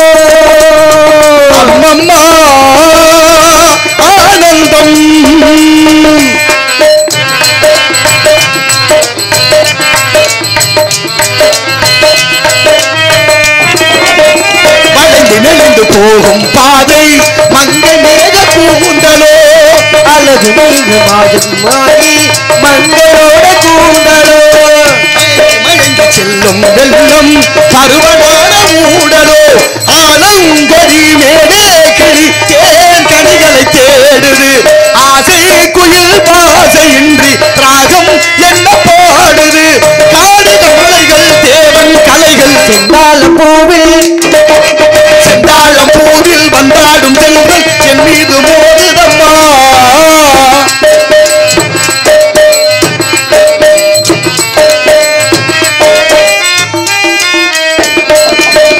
அழகு மிகுந்த ராஜகுமாரி மேகமாக போகிறார், அழகு மிகுந்த ராஜகுமாரி மேகமாக போகிறார், சரிகை நெறியும் சேலை கொண்டு மலையை மூட பார்க்கிறார், பள்ளம் சிலர் உள்ளம் என ஏன் படைத்தான் ஆண்டவன், பட்டம் பெற தேடுகின்ற எங்கே அந்த நாயகன், மலையின் காட்சி இறைவன் ஆட்சி. செந்தாழம் பூவில் செந்தாழம் பூவில் வந்தாடும் செல்வன் என் மீது மோதிடம்மா.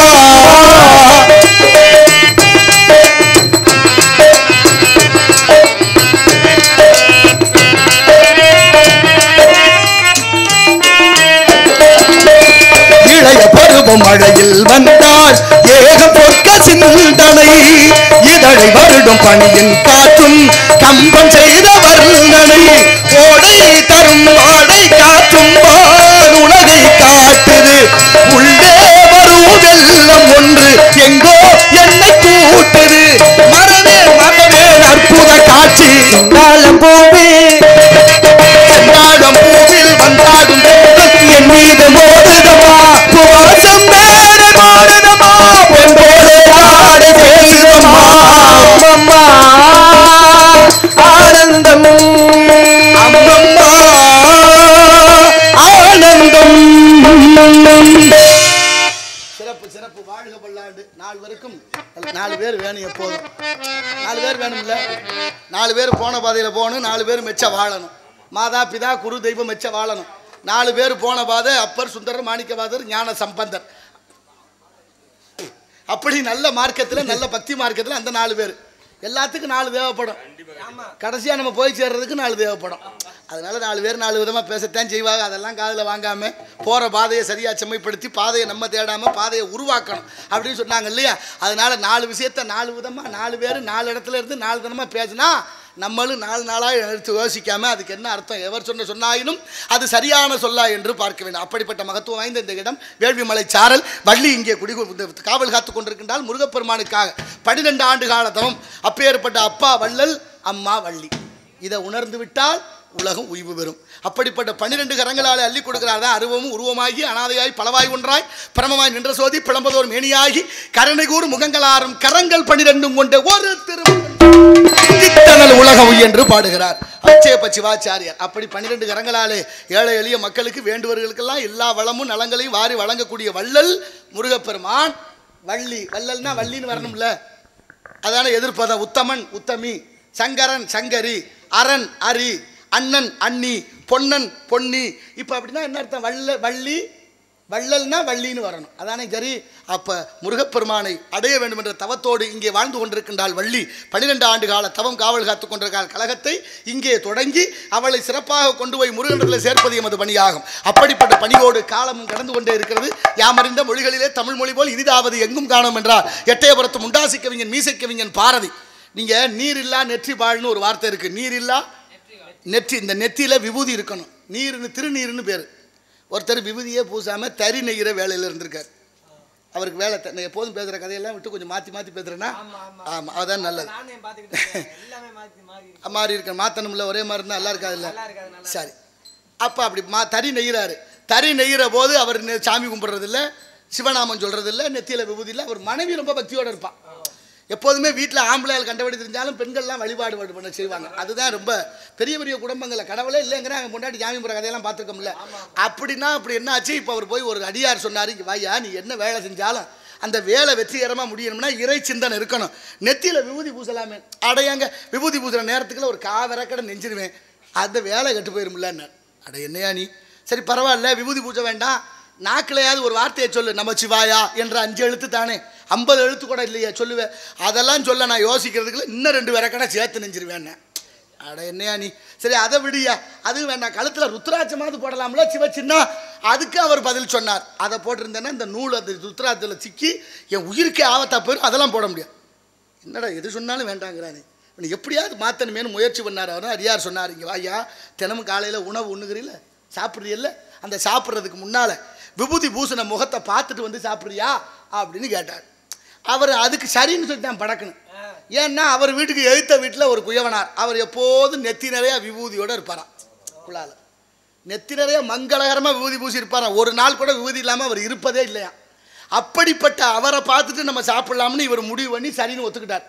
ஐயா இதை மட்டும் நான் செஞ்சிட்றேன், அவரை முகத்தை பார்க்காம சாப்பிட மாட்டேன். இப்போ அதே மாதிரி தினமும் அவர் முகத்தை பார்க்குறது சாப்பிட்றது இப்படியே போய்கிட்டு இருந்துச்சு. ஒரு நாள் வெள்ளனை எந்திரிச்சு தறி நெய்கிறதுக்கு வந்தாச்சு. தயிர் நெஞ்சு முடிச்சோடனே சாப்பாட்டு வேலைக்கு அவரை பார்க்கணும்ல. அவரை பார்த்துக்கிட்டு இருந்தால் அவரை ஆளை காணும்.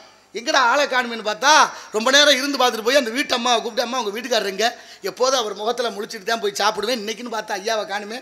ஐயா மண்பானை செய்ய மண் எடுக்க போயிருக்கிறாரு, இந்த இடத்துல நிற்கிறாரு. இங்கே இருந்து அவர் முகத்தை பார்க்கலான்னு இவர் தக்குன்னு ஓடுறாரு.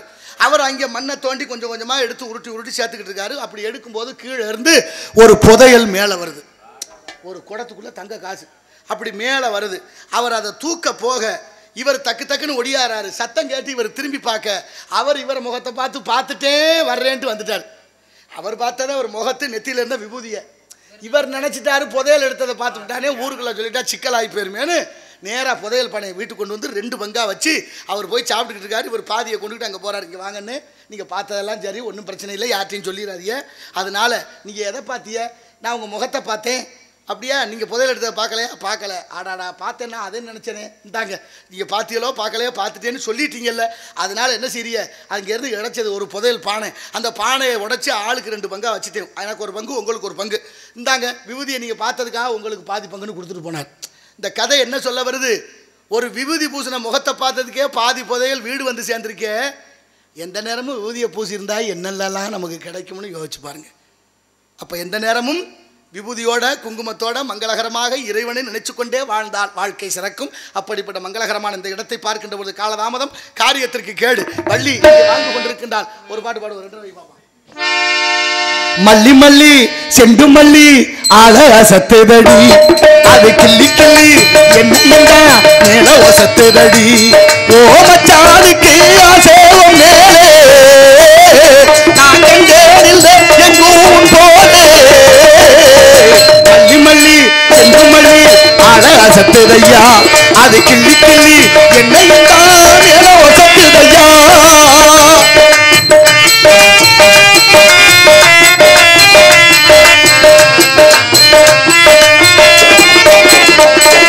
சந்தன பொட்டுக்கு மேலே கொஞ்சம் செந்தூரப்பும் வச்சதாடு இந்த மனசுக்கு வேறு அது எட்டி பறக்குது மேலே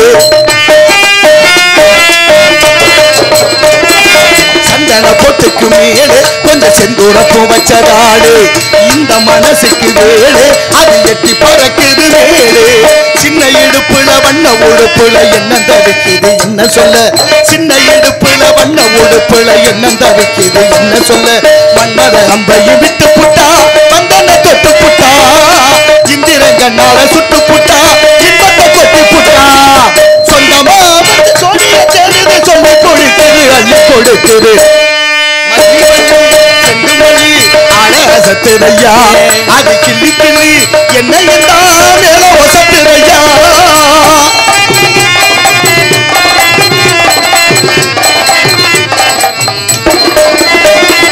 அந்த பொழுதுக்கு மேலே அந்த ஆத்தங்கர பக்கம் வாரு சொந்தம் இருப்பதனாலே ஏ சொத்து சொகங்களை தாரு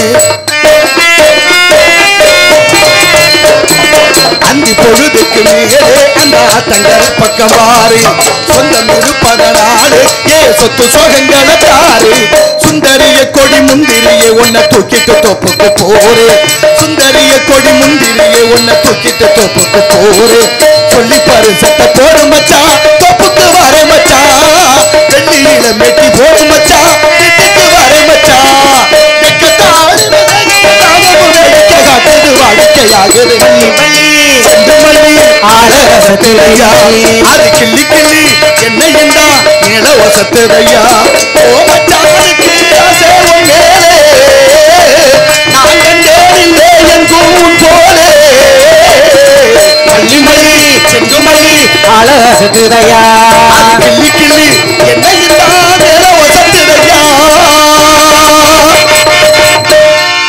காலதாமதம் காரியத்திற்கு கேடு காலத்தை நேரத்தை மதிக்கலன்னா கால நேரம் அம்மாவை மதிக்காது ஒரு காலத்தில் எல்லா ஊர்லையும் அங்கங்கே மணிக்கூண்டுகள் கட்டி வச்சிருந்தாங்க மணிக்கூண்டு ஏன் கட்டினாங்க நேரத்தை கவனிக்கணும்னு கட்டி வச்சாங்க 6ஆம் நூற்றாண்டுல கடிகாரம் கண்டுபிடிக்கல அப்போ மணல் கடிகாரம் இருந்துச்சு நம்ம நாட்டில் ராமநாதபுரம் மாவட்டம் சமஸ்தான விஜயநகராத சேதுபதினு ஒரு மன்னர் இருந்தார் விஜயரகநாத சேதுபதினு ஒரு மன்னர் அந்த மன்னருக்கு 2 பொம்பளை பிள்ளைய மூத்தவர் சிவகாமி நாச்சியா இளையவர் ராசலட்சுமி நாச்சியா 2 பிள்ளைகளும் பெரிய பிள்ளைகள் ஆயிடுச்சு தாய் இல்லாமல் வளர்த்த பிள்ளைங்க அந்த பொம்பளை பிள்ளைய கல்யாணம் பண்ணி கொடுக்கணும்னு அவங்க அப்பா விரும்புறாரு இளையவர் ராசலட்சுமியை கூப்பிட்டு கேட்குறாரு அவருக்கு கூட பிறந்த தங்கச்சி மையன் தண்டபாணித்தேவர்னு ஒருத்தர் இருந்தார் இப்போ மகளை கூப்பிட்டு சொல்கிறாரு அம்மா உன்னை மாப்பிள்ளையை கல்யாணம் பண்ணி கொடுக்கலாம்னு நினைக்கிறேன் உன் விருப்பம் என்ன அந்த பொண்ணு சொன்னால் அப்பா என்னை கல்யாணம் பண்ணி கொடுக்கறத விட அக்கா சிவகாமி மாமாவை நேசிக்கிறா விரும்புகிறா ரொம்ப பைத்தியமாக இருக்கிறா அப்படியாவது அக்காவை கட்டி கொடுங்கப்பா அவருக்கு ரொம்ப மகிழ்ச்சி 2 பொண்ணையும் ஒரே மாப்பிள்ளையை கட்டி கொடுத்தாரு சொந்த மாப்பிள்ளை தங்கச்சி மையன் இப்போ 2 பொண்ணையும் கட்டி கொடுத்து ராமேஸ்வரத்தில் குடும்பத்தை வச்சாச்சு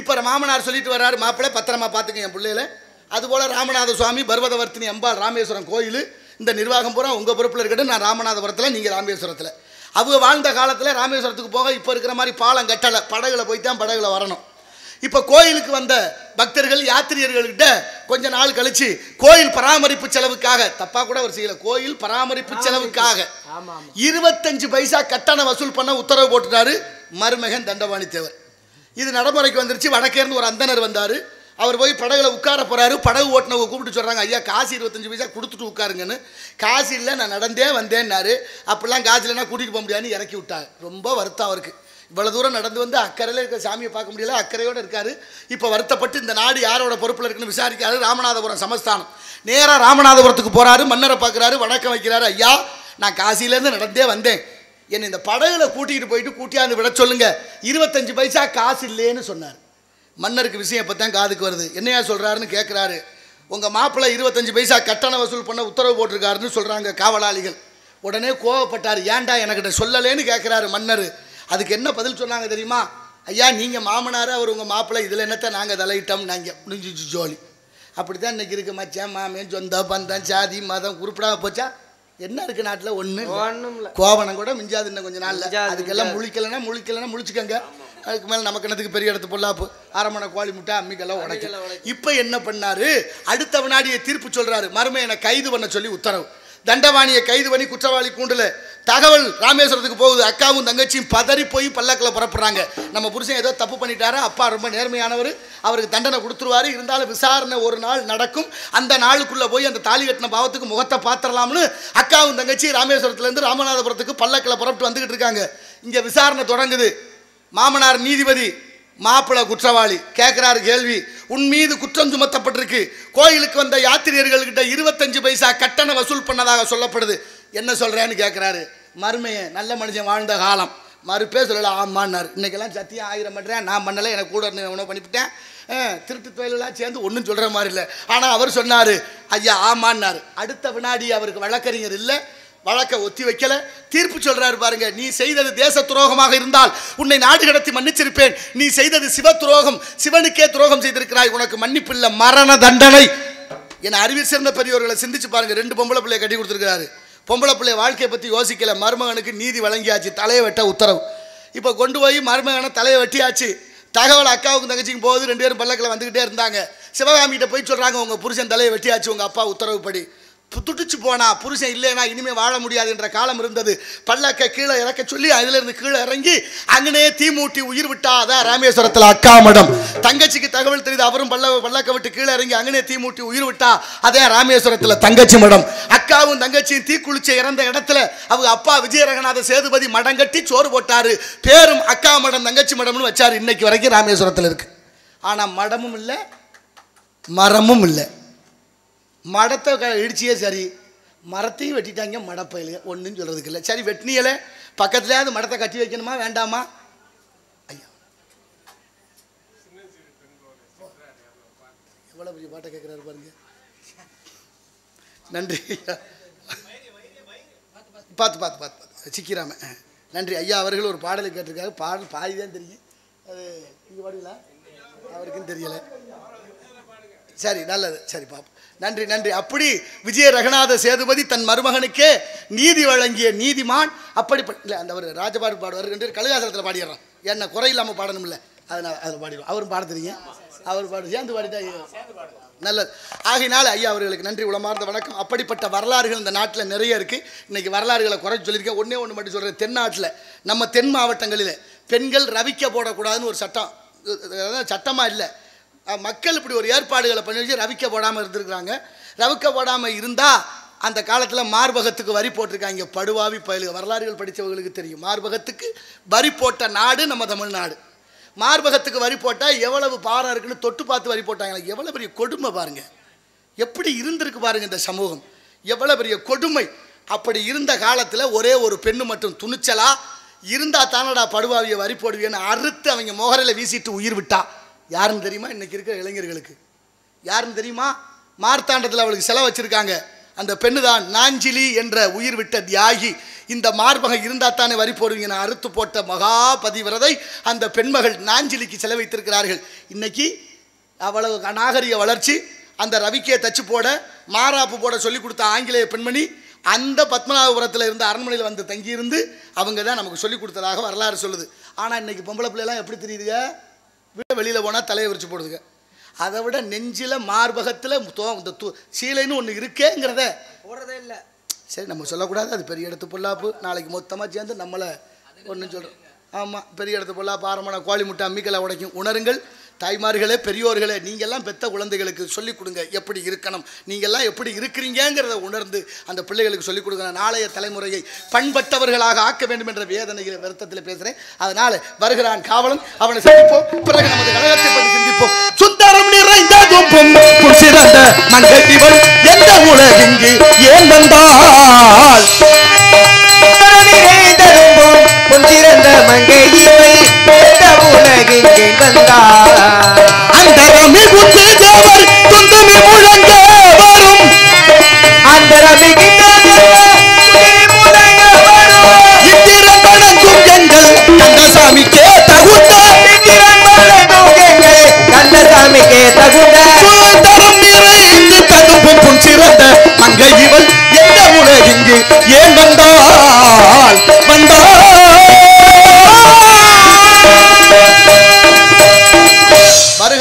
காவலன். அவரை சந்தித்தால் கலகத்திற்கு வழி கிடைக்கும். ஏன் வந்தால், எதற்காக வந்தால் என்ற விவரத்தை அவரிடத்தில் அறிவோம். தங்க ராஜா வருகிறார். ரொம்ப சிறப்பான ஒரு காவலாளி. அசிங்கம் என்ற வார்த்தையை அவர் வாயில வராது, சுத்தமா வராது. பேசுறதோட சொல்றத பார்த்தா சந்தேகமா இருக்க. நான் அவரை பெருமையாத்தானே கேள்விப்பட்டேன். எதுவும் வாயை திறந்தா ரொம்ப அற்புதமான வாசகங்களா, திருவாசகத்துக்கு உருவார், ஒரு வாசகத்துக்கு உருவமான ரொம்ப அற்புதமா பேசுவாரா, ரொம்ப நல்ல காவலாளின்னு கேள்விப்பட்டனே. தப்பா ஒரு வார்த்தை பேச மாட்டாருன்னு கேள்வி. நீங்க எல்லாம் சரியில்லை, அவருக்கு ஏதோ பிடிக்காத ஆளுகளோட இருக்கு நீங்க எல்லாம், அதனாலதான் அவரை நீங்க தப்பா பேசுறீங்க. சரி வரட்டும், அவரை சந்திப்போம்.